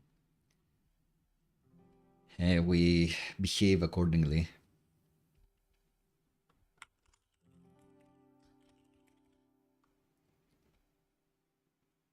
This would be a game node, great. And this affects what the next thing is going to be. So the type could be like track chains. If next node type is not question, I guess that's a big point. Like if we are at the end, then we want the victory screen or something like that. But if it's not question, let's just say throw a new error and only handle question nodes for now. But now it is a question node, so we'll want to do a similar thing as the thing that we did here. Did we do it here? We did it on the new game, I guess.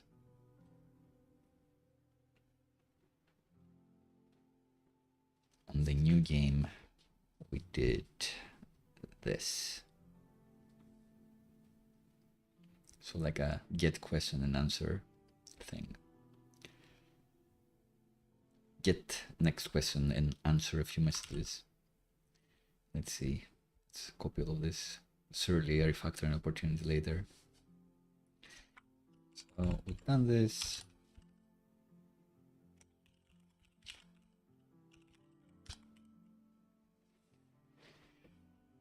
And we don't want. Will we be doing anything with messages? We will not. We will call this next question. This will be next node question ID. Great. Now we have this. We don't need it. Next node question ID. Get the prompt and the category for whatever reason.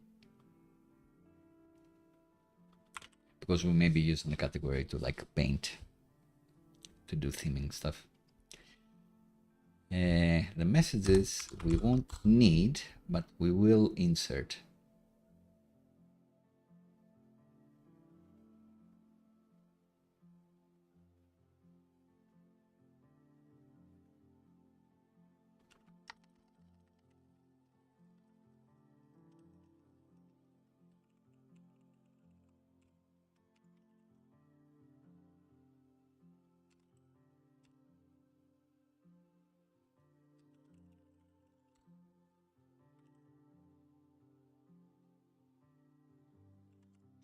So the next question message will be this.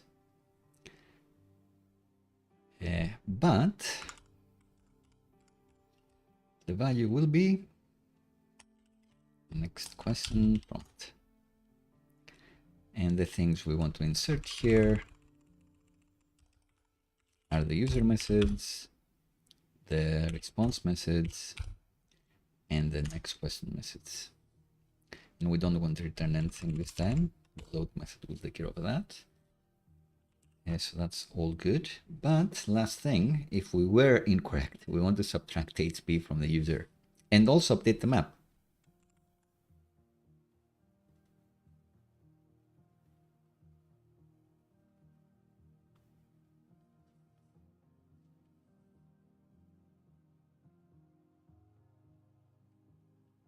These could be parallel persons as well.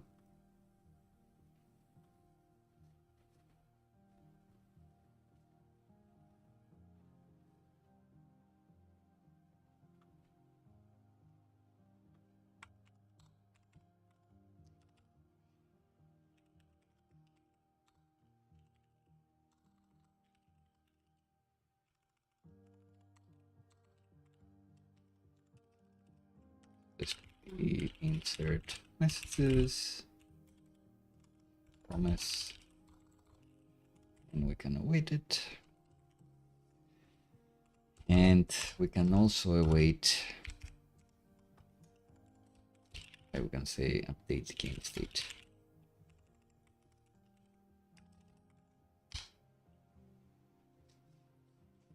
So, oh, the game doesn't have metadata. No.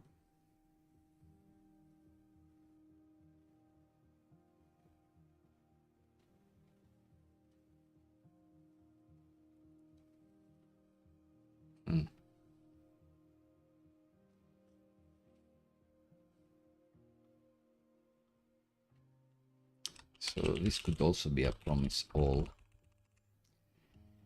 because we want two things.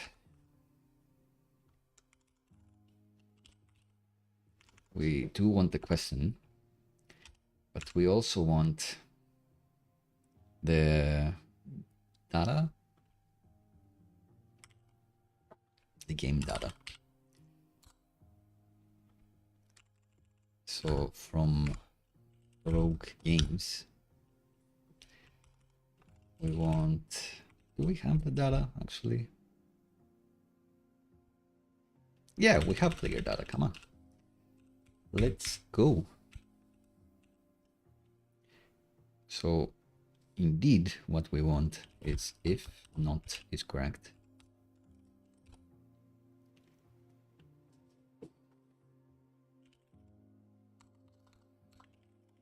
New player data.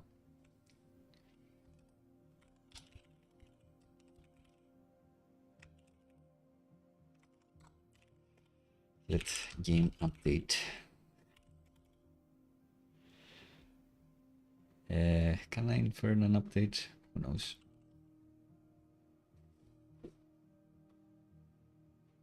Okay, let's write what I want to do.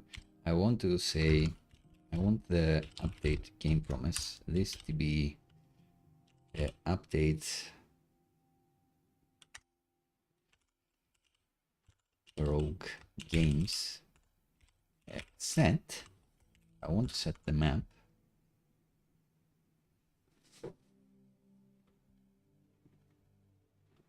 What is the game map? Game.map. Sure. So this should have been mutated accordingly. But this thing,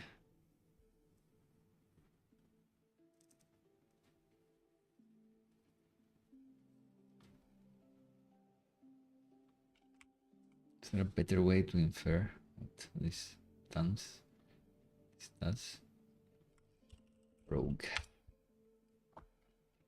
So we have infer select. Do we have like infer something else? No. Infer update. Can this be used elsewhere?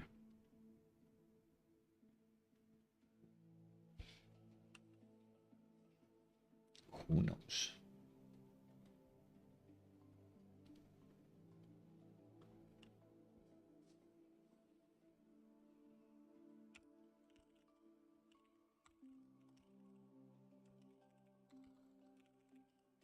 Game update parcel. Why not? So it's a parcel of select rogue game, right?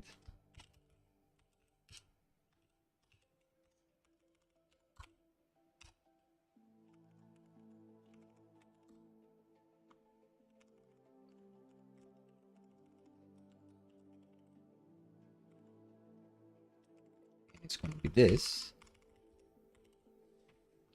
But if you weren't correct, then game parcel player data is gonna be game player data HP -1. So spared all of this, but HP is gonna be this. I think that's correct.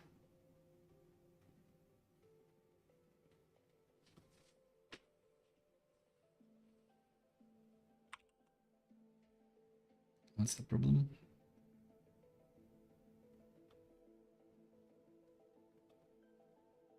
This is not always 3. This is like a number. It just happens to default to 3. It was a bit of a mistake. Sure. So HP becomes this. And then, if you've died, if it's game over, then a lot of other things maybe need, like, we don't go to the next question, but that's something to resolve later. Anyway, so now the game parcel will have this, and hopefully it will be accepted here. And then we can also do the update game promise. No more to-dos there. And with all of that being correct,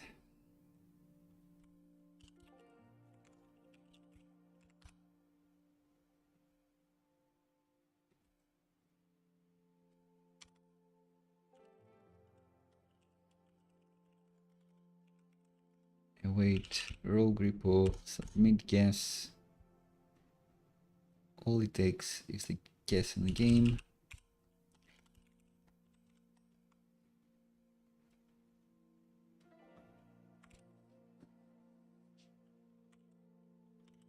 It's correct, good answer. Ugh. Just incorrect. We're not using that anyway.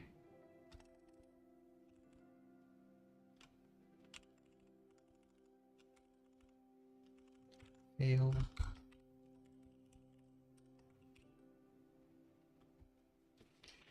So with all of that, I think I dare to say that this will work. Let's see. Guess we're still here.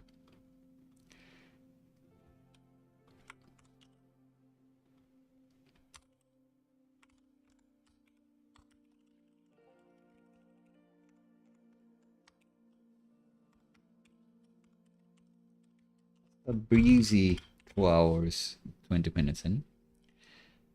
Let's see, let's go to the big screen. So, localhost, play, it's a regular quiz. We want the rogue, the new mode, and we're asked what is the halting problem and who proved it to be unsolvable. So let's say Alan Turing, which would be incorrect. Maybe it would be correct. Abra is a creature from which series? We saw this question before. So Pokemon series. Interesting. And it does tell me here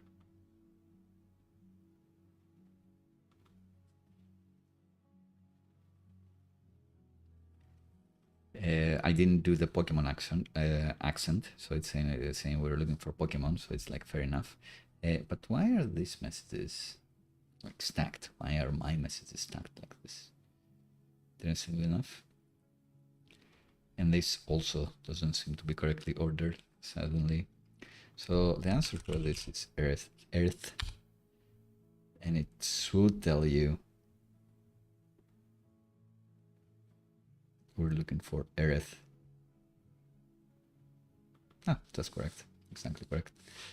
In Dances and Dragons, let's say Dragonborn. Alright, so this is a failure. And about the answer would have been halflings. So it seems to be correct, but we have a problem with like all the ordering for whatever reason. Let's see why we have that problem.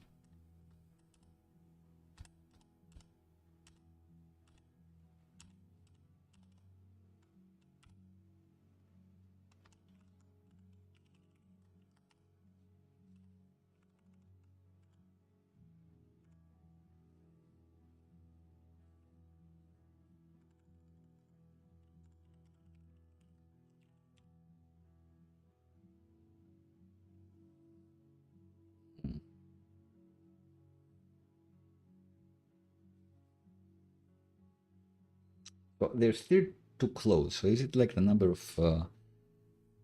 milliseconds? I guess.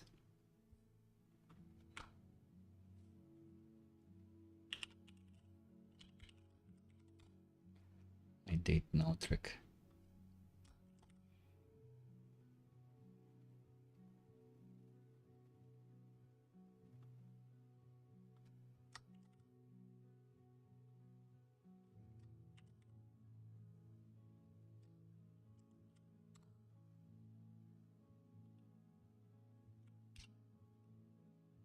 They're all still in the past. It should be fine. So let's drop the table again and try again.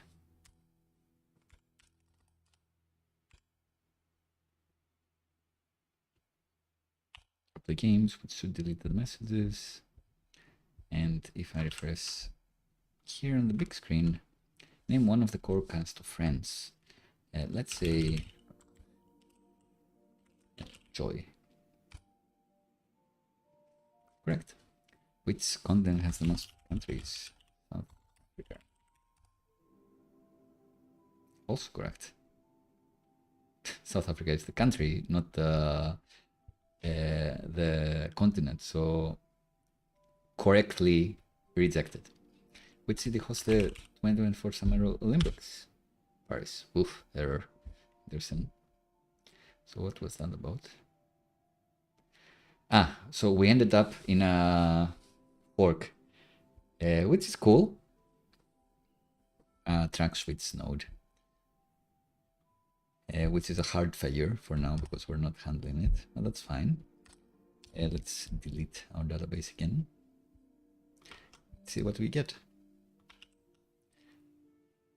What's the upper limit for tags? 999. So we don't get the confetti for some reason.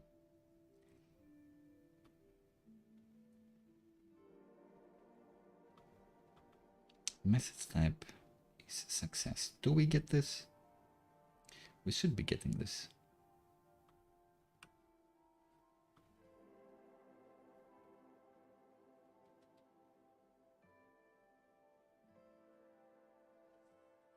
should be coming here.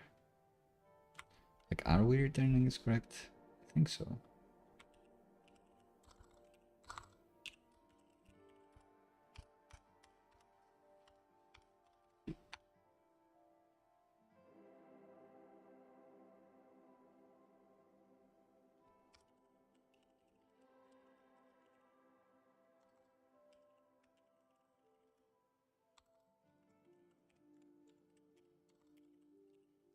Some console login. Cascading style.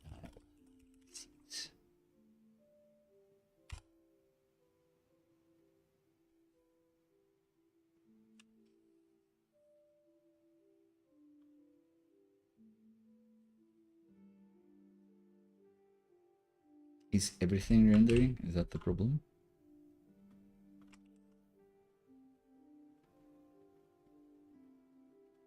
Cannot redefine property methods, it says. On the client. So where are we doing this? Error. I would be saying this in like a million places. Where is it? Got any promise? Where exactly? Impossible to know. Impossible to know. Probably in the answer form.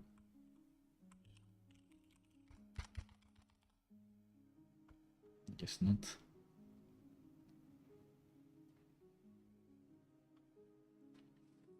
Have the answer form here. We cannot miss it somewhere.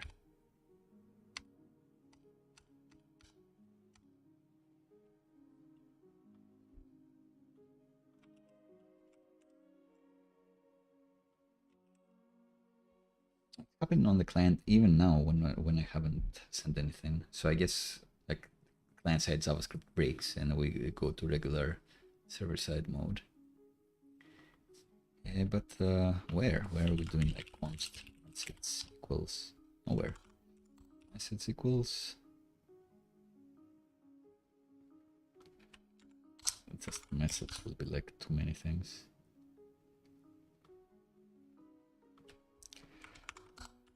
Message comma here.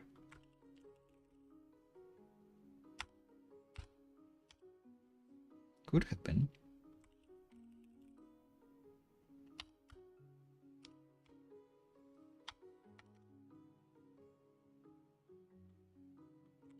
Here, that's fine.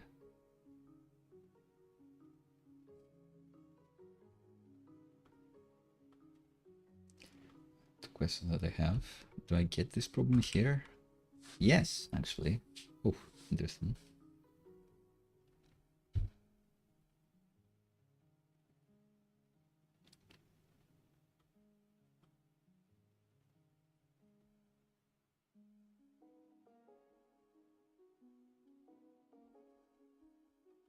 Interesting.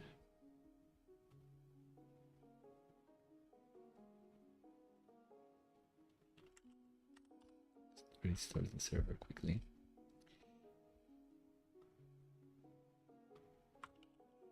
It's definitely happening. No server-side problems, but we have a client-side problem somewhere, even here. What could it be?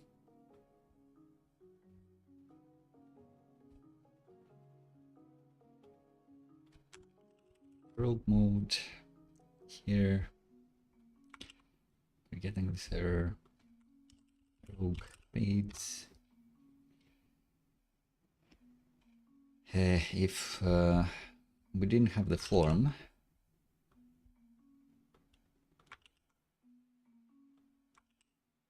we still get the problem. If we didn't have the unordered list,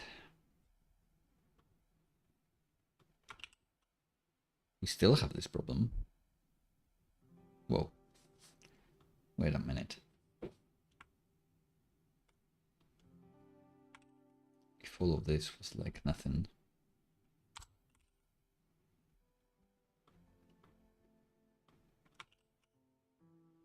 We're still getting this problem. I wonder, it could be like a weird Svelte update as well, and it's like a message from the server to do something else. Yeah, and we are on localhost. So not sure, these should be fine, looks like. Fates server.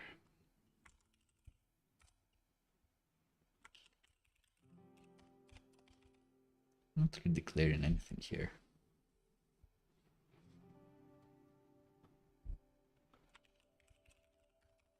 Yeah, I think we are at the state of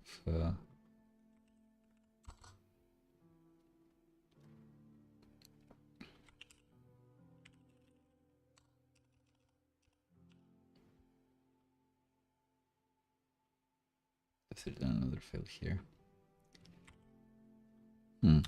This looks defined. Maybe not.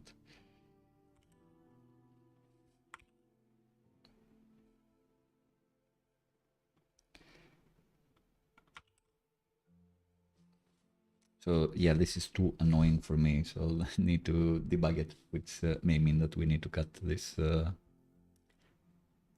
sort.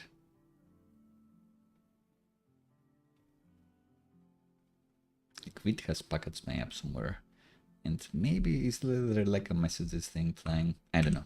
I'm sure I will find it quickly after the stream.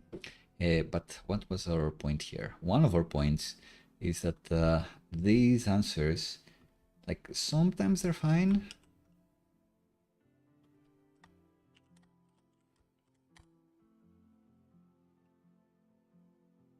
We'll log in.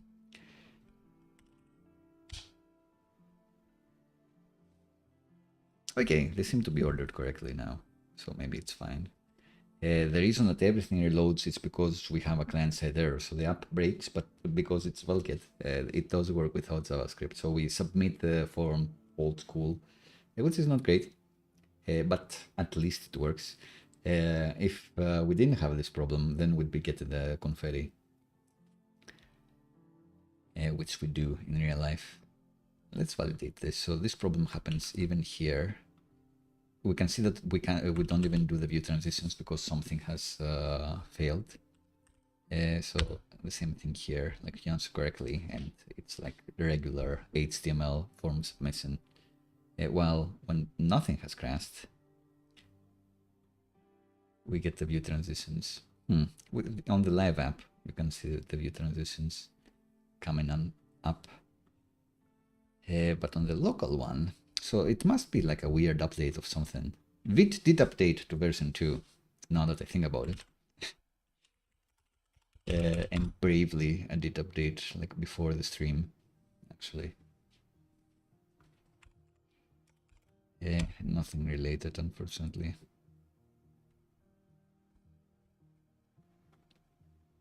So yeah, let's get it together. Did Vite actually update before the stream? Vitest updated, maybe not Vite. Nope. Yep. It's last week, so not too long, actually. Svelte releases, anything there? 178.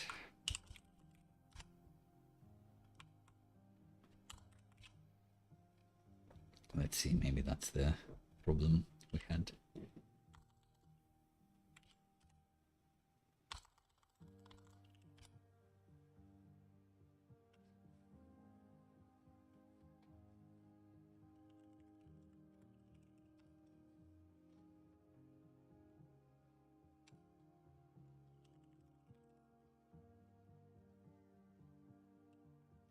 Quick attempt here. Seems to be fine.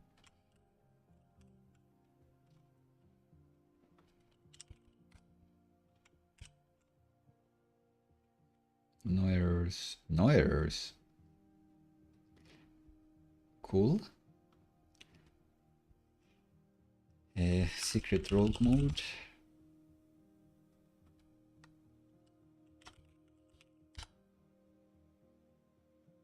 Confetti. All right. Actually works. So yeah, random packets update was the cause of this issue. Sadly, it does happen. Do we want as a last thing to show extra lives, showing how many lives we have remaining, and then like removing one? I think that'd be fun. So let's do that one. Potentially last coffee sip, maybe ultimate or ultimate, we'll see. Let's do this final thing and recover.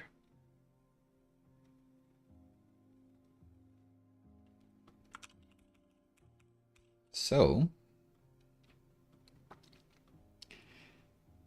we want our rogue server to be returning the player data from the game.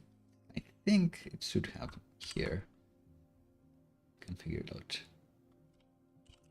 Reload harder.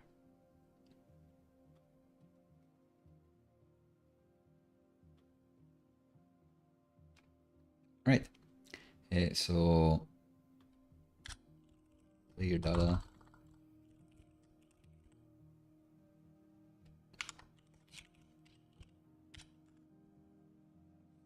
We should also be updating the score.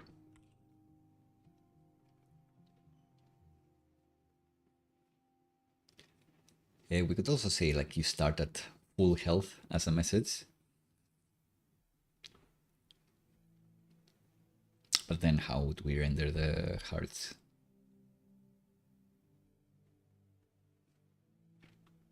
Would it be on the header? Would it be next to the page title?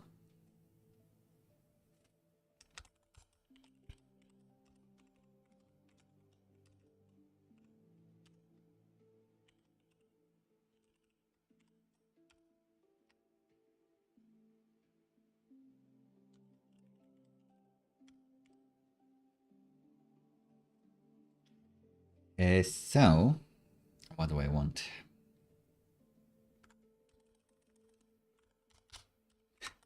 Derived.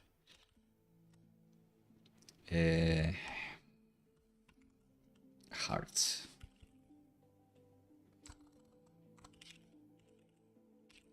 Heart components? Not sure.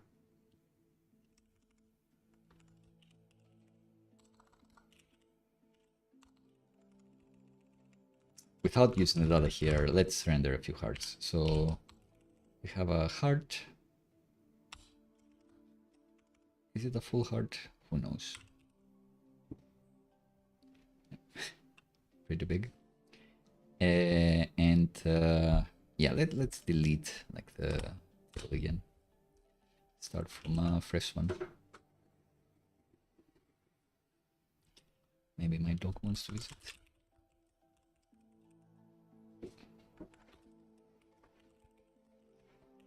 Flex, justify between, and item center.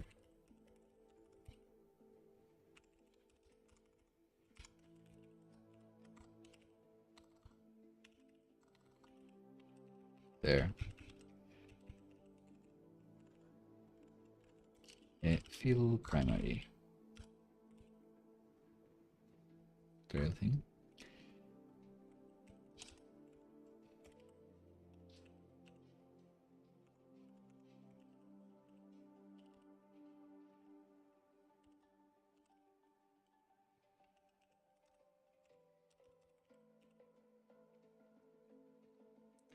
All right. And what I'm thinking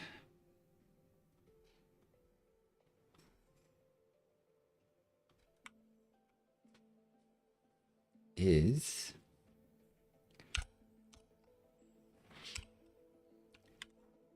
for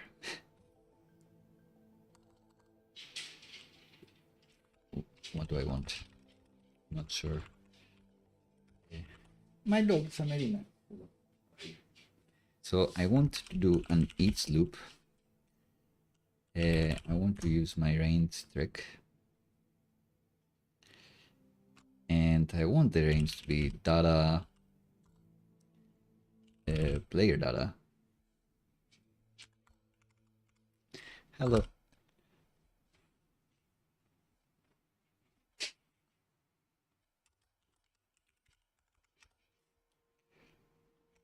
As something index, or as index, I guess.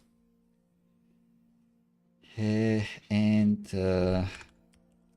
no player data. Okay, so max HP.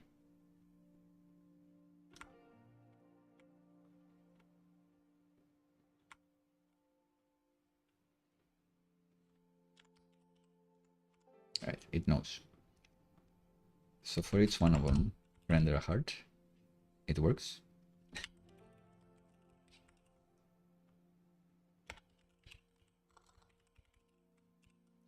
But then,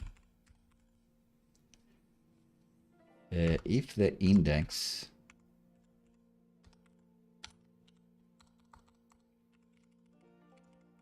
I can use the class names library here.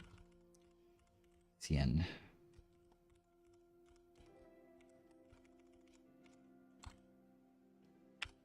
I always want them to have this width, but I only want to apply this class if something is true. Maybe if the index is less than the HP, current HP.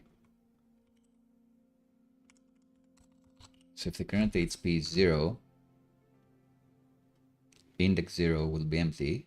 If the current HP is 1, index 0 will be filled, which is what I want. So start like this. What's the main difference between TCP and UDP? Let's say something silly. TCP is a resistant connection. And you can see that we eat this heart, like it gets blown out. And we could have an animation for this, I suppose. If this was like this, maybe we'd see an animation for free. What is the time complexity? So we know that it's log n now. We don't eat a heart. Random sort.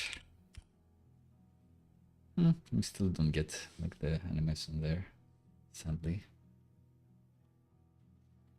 So we need transitions colors.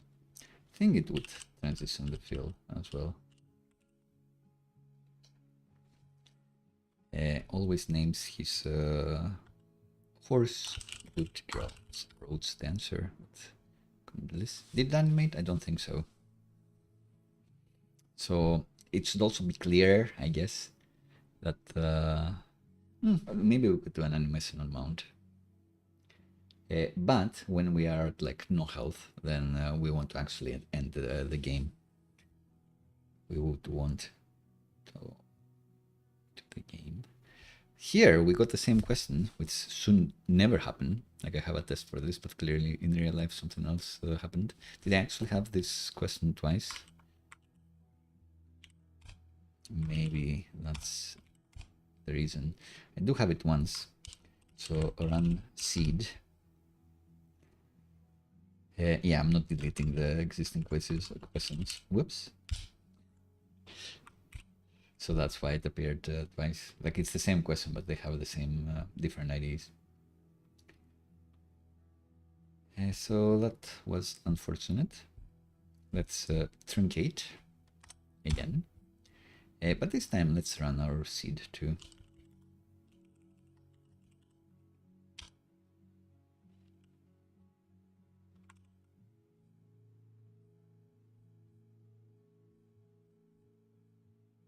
Too many terminals. Too many terminals. PB seed. I think that's the point. All right, cool. So now let's look at this again. What's the upper damage limit for attacks? Hearts not eaten here. compiler and a transpiler, let's say no difference, the same level of complexity thing, and we lose a heart. But we could be animating these again when they appear, especially if we're doing a different element for each one. It should just work. So let's look at the heart outline, my JOHNNIFY.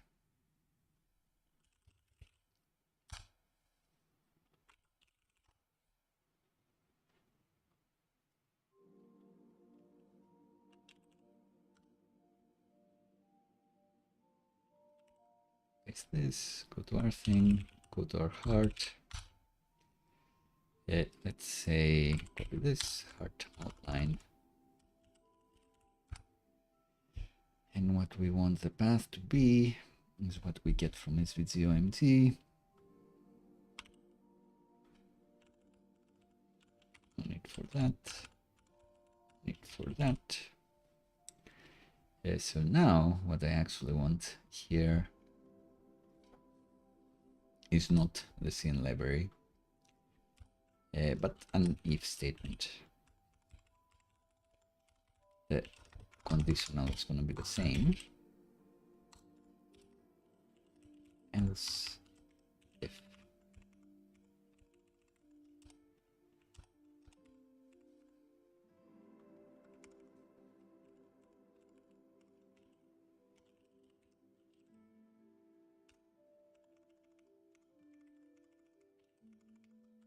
The class is just going to be this time. Else we have the heart outline component with the same fill. I need to use this.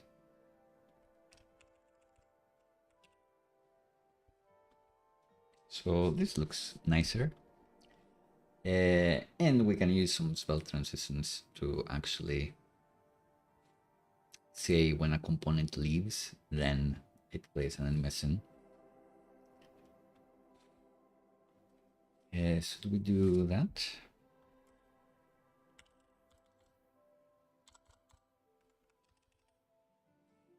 Should this be in an unordered list?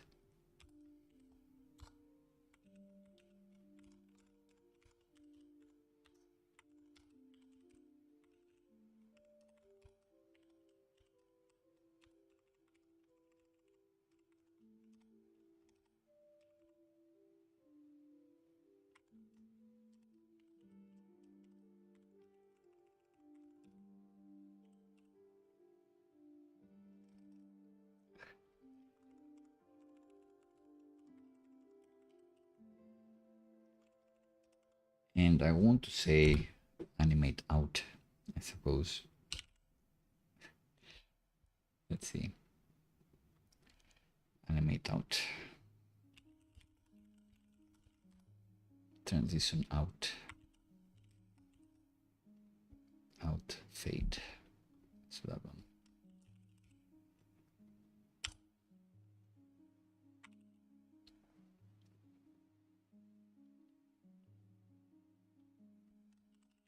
Pokemon creature.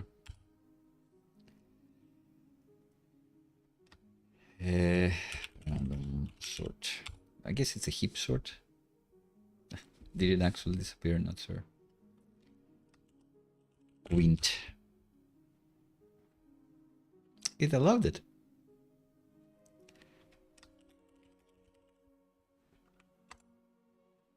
Yeah, they're not actually animating out. Okay, I will look at it offline. Then be that way. But this thing is always the same, right? Yeah, now that I think about it.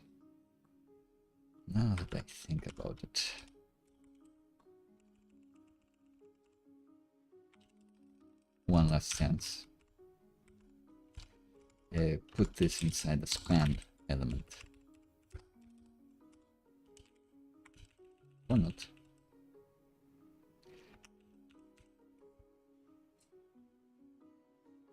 These are the only ones that animate out.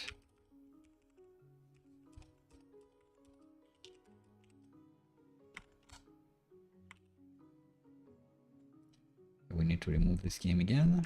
Delete everything from Rogue Games. Great. Pseudocode. Random code. Alright. So we had done animation, but it wasn't quite what we wanted.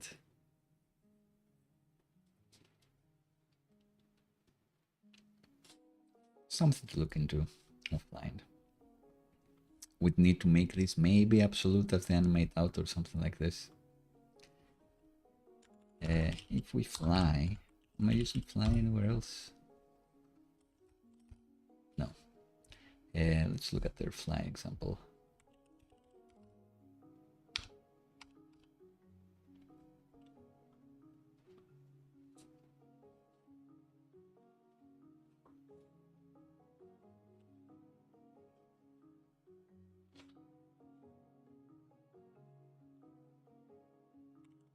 I think it's the same because it's not making the thing be absolute.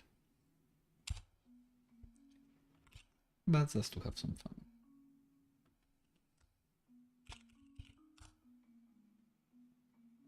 Oh, didn't even animate out because I did this. Whoops.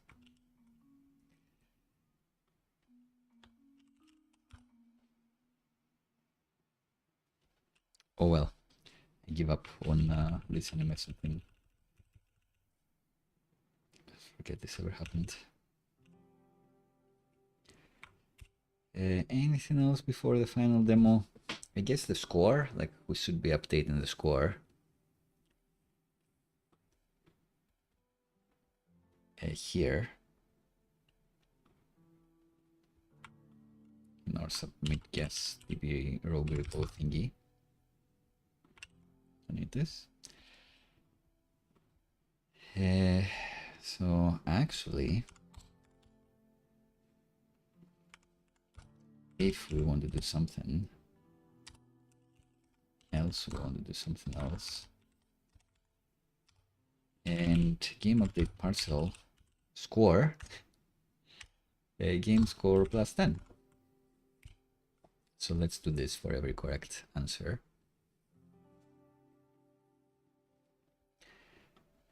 And maybe in the UI, score is a separate thing. So let's go on the server. Hey son, how are you doing? I see you here. Looks like this one is nearly over the line.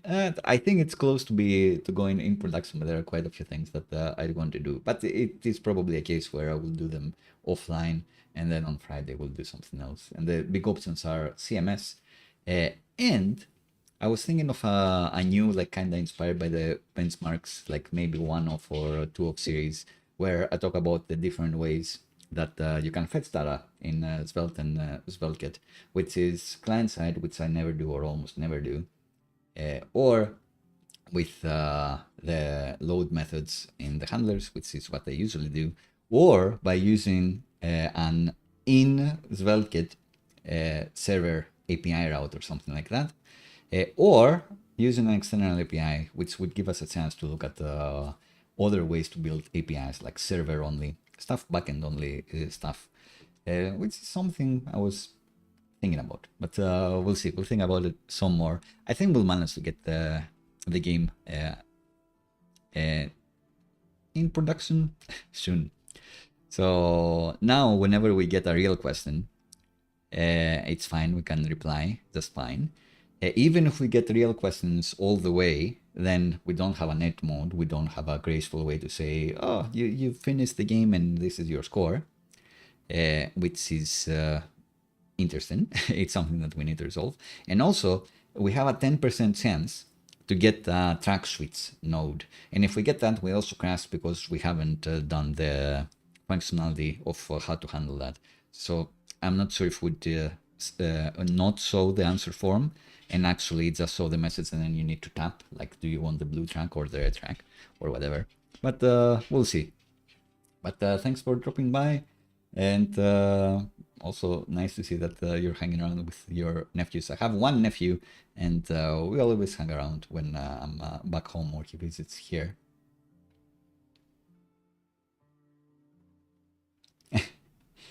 when sometimes it's a monster truck when all you need is a scooter. Yeah, that's a good comparison. Like it also reminds me that the thing, what do they say? Like when you have a hammer, everything looks like a nail or something like that, which is not necessarily bad. Maybe the parallel would be if you're good with SvelteKit, then everything is solvable with SvelteKit, but maybe you need something else. Right. So, what do we want to finish this? I wanted, I think, to show the score, of course. So, we have the player data here. Score, game score. And then render it in the UI. Maybe here in this aside, who knows? I will put this inside the div. After all, flex item center. Because I also want another little div here.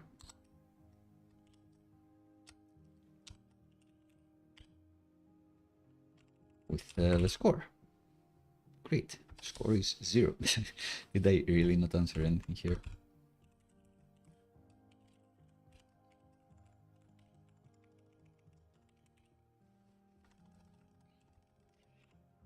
So here, maybe I want like a flex call with a gap 2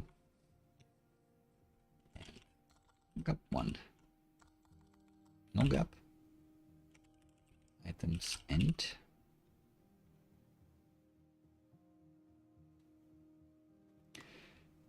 Which looks fine. Maybe slightly smaller hertz.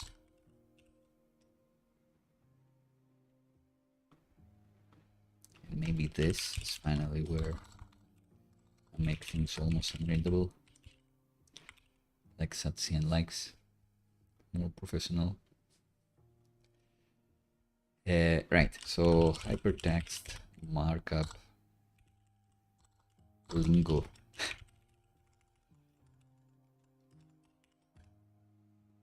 Good, score 10. So this updated. And there are ways to animate the text as well, updated. So that's what we'll be doing at some point. So that's nice. Let's see, will we get a track switch node? Cactuars are creatures originating in which series? Needles are signature attacks of the cactuar. How many needles? So 1000 or 10,000 needles are signature attacks. Reduce is not an array. Squirtle is a creature from which series? Pokemon. Geralt the Witcher always names his horse Roach.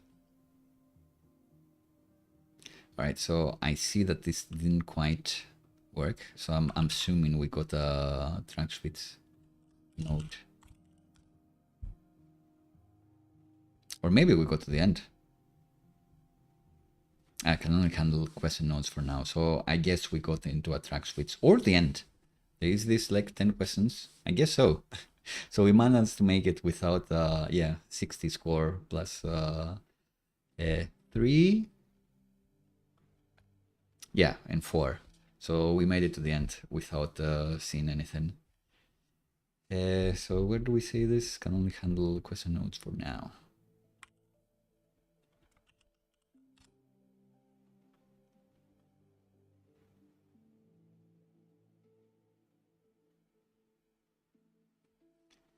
But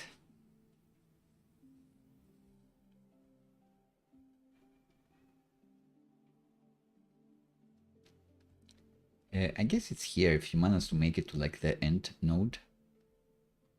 Maybe like a switch case here for this.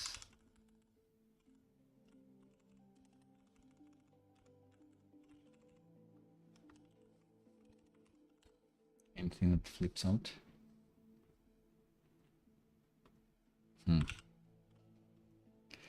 Yeah, so we cannot find the next question, I guess. We can do the same check again and only add this here.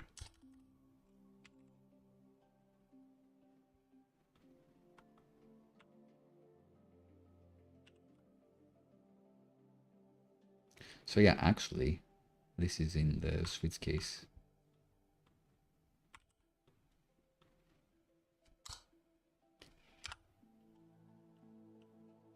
So new messages can be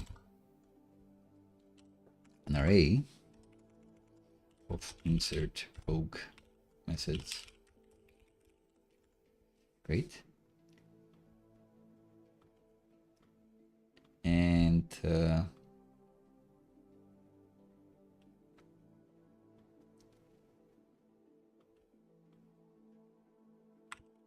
we could just inline them here.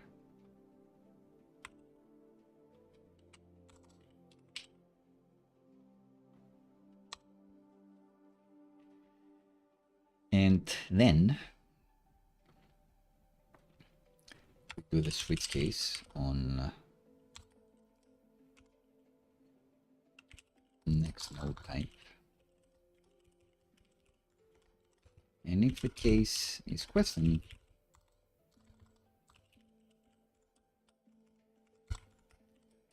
we do what we did before.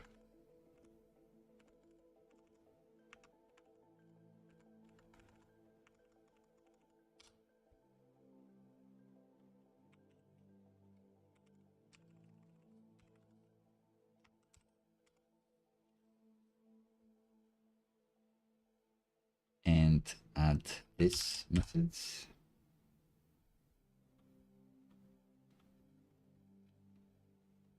Push it in this array.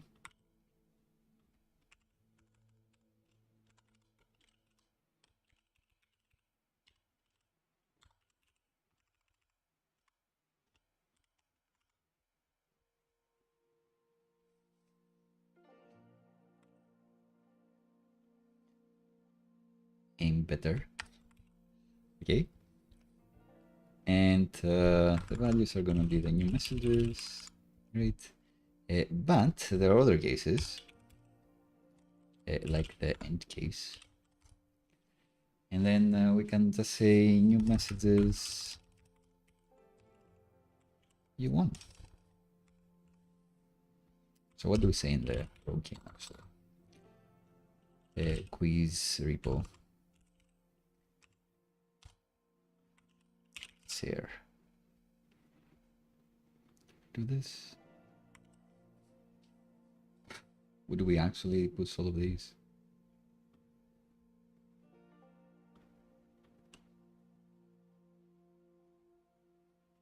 Maybe.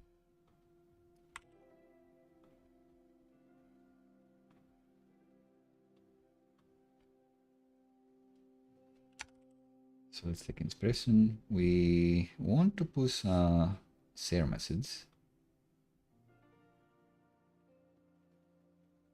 in the end.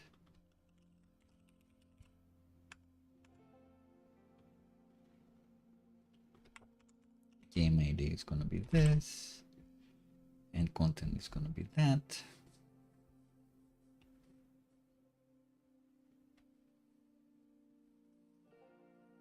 Ugh.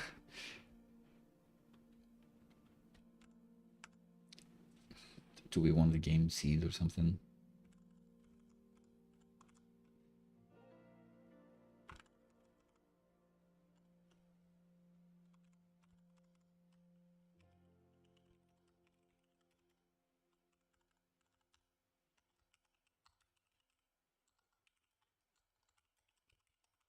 We could present the seed, for example, here.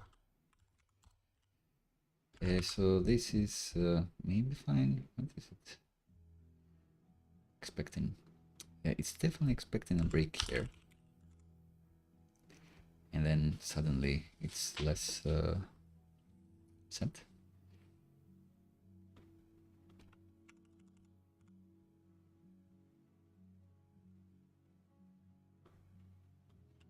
Yeah, let's just do this. So according to your score, we could say that for every point is a kilometer. Oh, maybe like this should be kilometers. Now that I think about it. And then we can say, oh, this is from Barcelona to London. Find two places in the world that have this case. That'd be fun. But UI wise, here.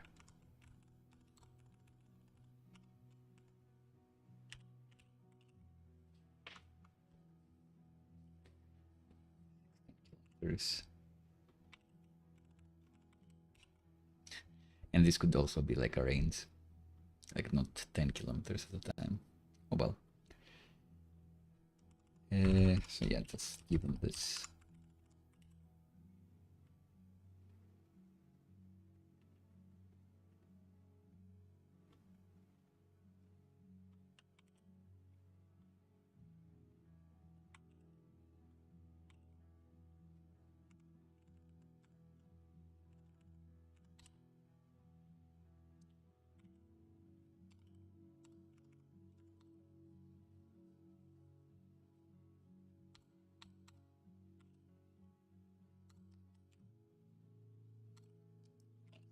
$3,000 anyway. Supposed to messages here. Sure. We insert the messages. We know how to handle the share one, I guess. Will it just work?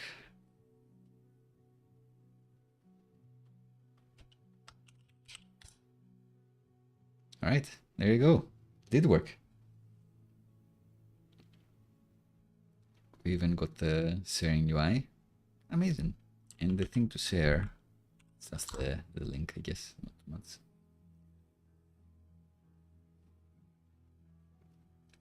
We don't have a game over if you run out of health or anything like that, but that's something to resolve. And we also haven't managed to handle switch cases. Switch track cases. Should we do that? Like 3 hours in, maybe see if we can quickly do it. Kinda did the winning one.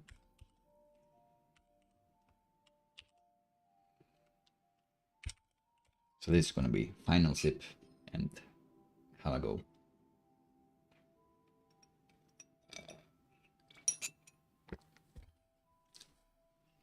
The thing is, as it stands, oh, and we should have like a new game UI and all of that. So as it stands, there is one more case of the next node. The case is track switch, and we can have like boss fights and whatever. But how do we handle this? Like, what do we show? Is it like another type of special message? Do you click on it and you select which question you want? Do you see both questions and their categories, and then you pick the one to answer? Not sure. I guess I would need those two questions to come. I was looking at GitHub Copilot and what it was trying to find. So, const possible question IDs is next node possible tracks map. What do I give it? Oh, they have the question nodes. Sure.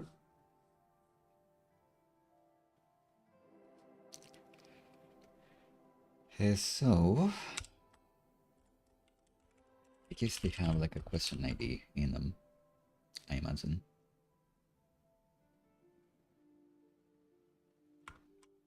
Don't they? Question node. It's a question ID. Yeah. So I can just return the question ID here.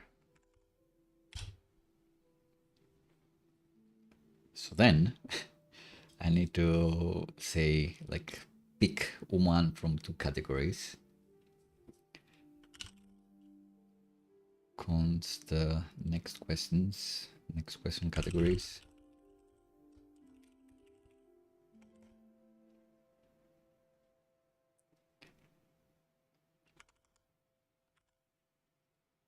which is going to be this db select. That's the category, rogue questions category, from rogue questions limit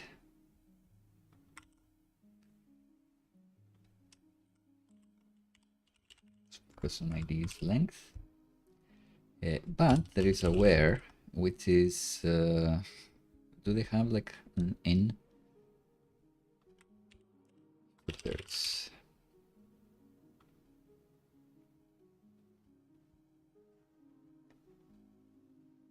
in array. Good.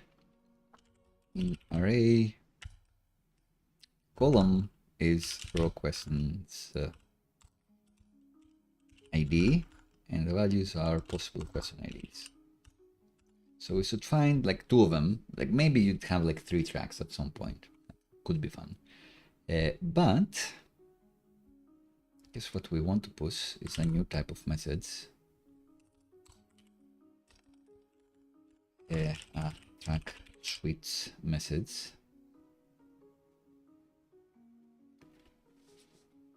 Track switch message, you say.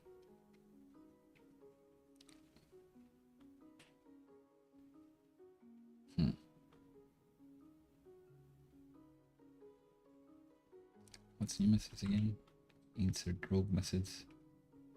I guess it could be an assistant message anyway. Assistant user share. Share is a different one. Data is this. So would it be another type? I guess so.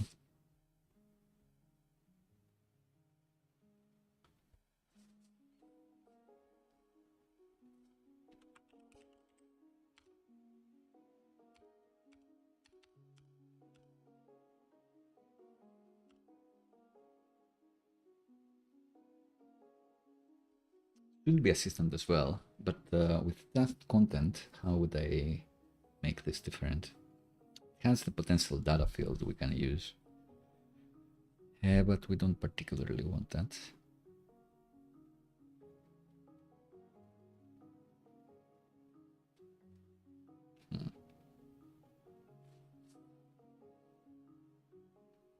So I guess it should be track switch. Maybe it'd be like a boss message at some point. I don't think I have assistant in the migrations. Don't think I explicitly say this in a migration. So yeah, we can change this as much as we want. So now this becomes an assistant message. Is anything else breaks? Maybe not. Yeah, not this, sorry.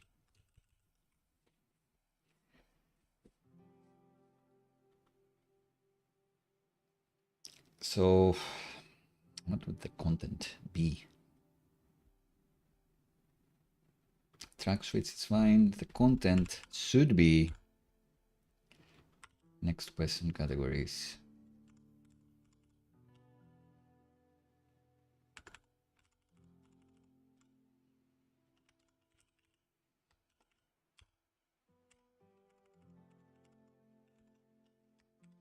Join it like this. I need to map them. Because first of all, I need to await this.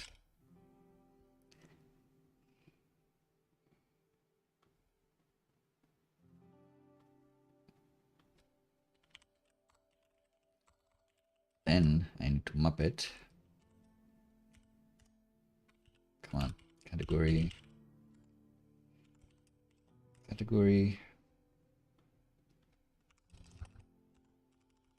After we await this, can do it. Great.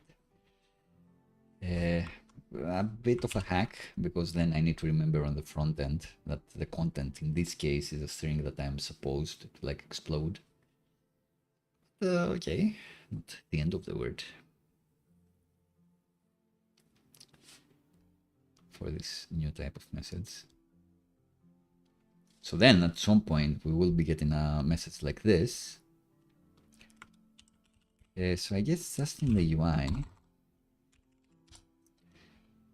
we will have an assistant message or a share message, or else we ignore it. But we can also have a track switch message. What is it going to be doing?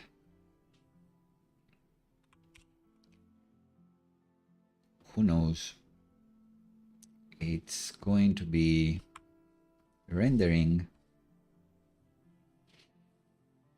a form, I guess. But only if it's not completed.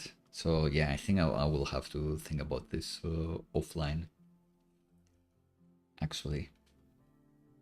So I was thinking, like, just have a thing with like a button like this, and then you click it and you move on to the question that you select, to the track you select, like a blue question or a red question or whatever, which is fine.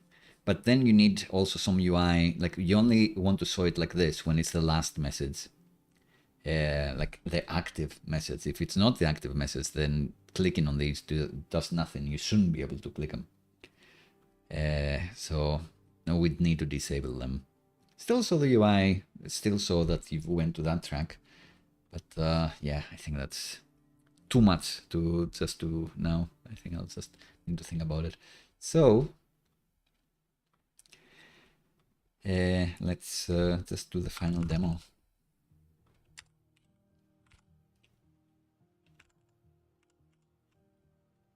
At like 3:20. Because the other thing that I want to show, since we have like a minute, the end percent chance. So the node type, it has a 90% chance to be a question and a 10% chance, therefore, to be a track switch, which is why we did luck out. And in 10 questions, we didn't get any track switches. But just for now, I'll make it be like 100% chance and see if that works. And we'd always get a question. We'd never get a track switch. But this would be a fun way to play with precedences. That's how you tweak a game as well. You could use 10% chance in other places. We could use 10% chance to pick a difficulty level, like maybe you are on level 3, but you have like a 1% chance that you'll get a harder question, or like a 10% chance you'll get an easier question. You can play around with these things and see which one is fun. You could have a percent chance where the track switch, like super rare, it's like between 3 tracks. And then people are playing this in the playgrounds. They're talking about, it's like, oh, once I got a 3-way track switch. If this game becomes that popular, these are the chats that are going to be happening. So here we go, final demo. Let's intentionally get some wrong answers. What is the main difference between TCP, UDP? Like 2 protocols. TCP is for emails. It's usually for emails. The answer would be TCP is connection oriented, while UDP is connection-less. What does HTML stand for? Hypertext markup language. Even I know that one. The Greece's flag has 2 colors, white and blue. Name one of the core cast of friends. So let's go with Ross for this one. The biggest friend, the largest friend. Why doesn't he simply eat all the others? In JavaScript, map, reduce, and filter are common array methods. Which one can return a value that is not an array? Reduce. In database management, what does ACID stand for? Oh, I remember the ACID test for like web browsers and what do they do. But in database management, I don't actually remember. I'd imagine it's something like transactional, but I don't remember about transactions. Like, can you break a statement if it fails? Not sure. Atomicity, consistency, isolation, durability. Of course, it's an acronym. Oh well, in Final Fantasy series, this is where I'm strong at. What number is usually the upper damage limit for attacks? 999. 1099. Here in most Zelda games, wears a tunic of which color? Green. What is the halting problem, and who proved it to be unsolvable? So I think I answered Alan Turing, and that was just correct. But this is like two questions that would take a while. What is the halting problem? And like the who proved the halting problem to be unsolvable would be the actual question for this. So let's fix it or we make it to production.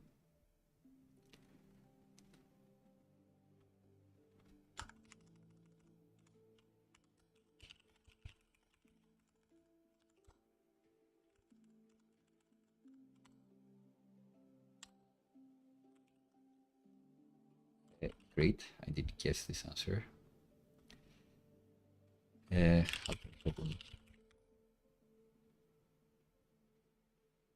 Determining from a description of an arbitrary computer program and an input whether the program will finish running or continue to run forever. Detect infinite loops, I guess.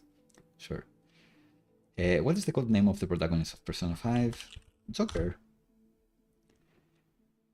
Last one. You completed this trivia journey. Great. Sharing is caring. Indeed. Cool. And we can share this. We can share this on threads. Great. And if I actually use this on mobile, the emoji does survive, which is neat. All right, I think we're done for today. There are quite a few things like we've done winning, but it could be different. We made it with like one heart to go, so we don't have the game over screen. If you go to 0 hearts, you actually go to -1 heart, so you can go to minus infinite hearts. So that's something that we should do eventually. We are asking any number of questions of any category. We're asking 10 questions of any category. Maybe the track switch gives you like a hint or tells you it's going to be a blue question or a red question, and then you pick the one, and everything else is a random question. We'll see. It depends on how many questions I'm willing to add. Like it feels like if I have 50 questions per difficulty level, per category, then it's fine if every track is like a single color, but I'm not sure. I'll think about this offline. And power-ups would be fun, like every so often getting the chance to restore health or skip a question, like having a skip to start with, something like that, like having a chance to do 2 answers. That could be cool. We are calculating the score and we're putting it on right here along with your health, but we aren't really doing anything. It'd be fun in the last message to actually say you went like 80 kilometers or 8,000 kilometers, which is from Tokyo to Kyoto, to find like a location to tell you, like 2 famous cities link them and say that's the distance. And some UI to add the questions, because now I need to do database inserts and I do the seeding as well, so that'd be cool. Anyway, one of the things that we do will be losing, as mentioned, and starting a new run. Do we have like high scores?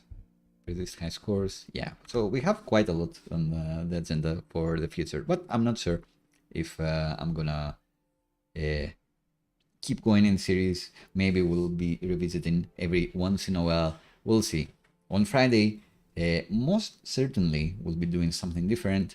As I mentioned, and Son mentioned in the chat, it could be the different ways to fetch. So with SvelteKit, it could be something else, like the CMS functionality. So let me know what you'd like to see in the future. I love showing things that you find useful, things that solve you in real life when you're an engineer, maybe something that you're encountering at work that you'd like help with. maybe something from your side project, maybe a concept that you don't understand as you're trying to get into software engineering and web dev. Anything goes. I love being helpful. And I love games as well. I'm very playful. That's why we've been doing this challenge mode for a while. I'm excited to get a version out, like in stealth. So this obviously does not exist yet, play/rogue, but at some point this will be somewhere we can go to. Before I put it in the navigation bar, I will put it in secret so you can play. All right, that's about it for today. Thank you very, very much for spending some of your time with me, alongside me, coding along, just watching me code myself. I hope you have an amazing rest of the week. I'll see you around.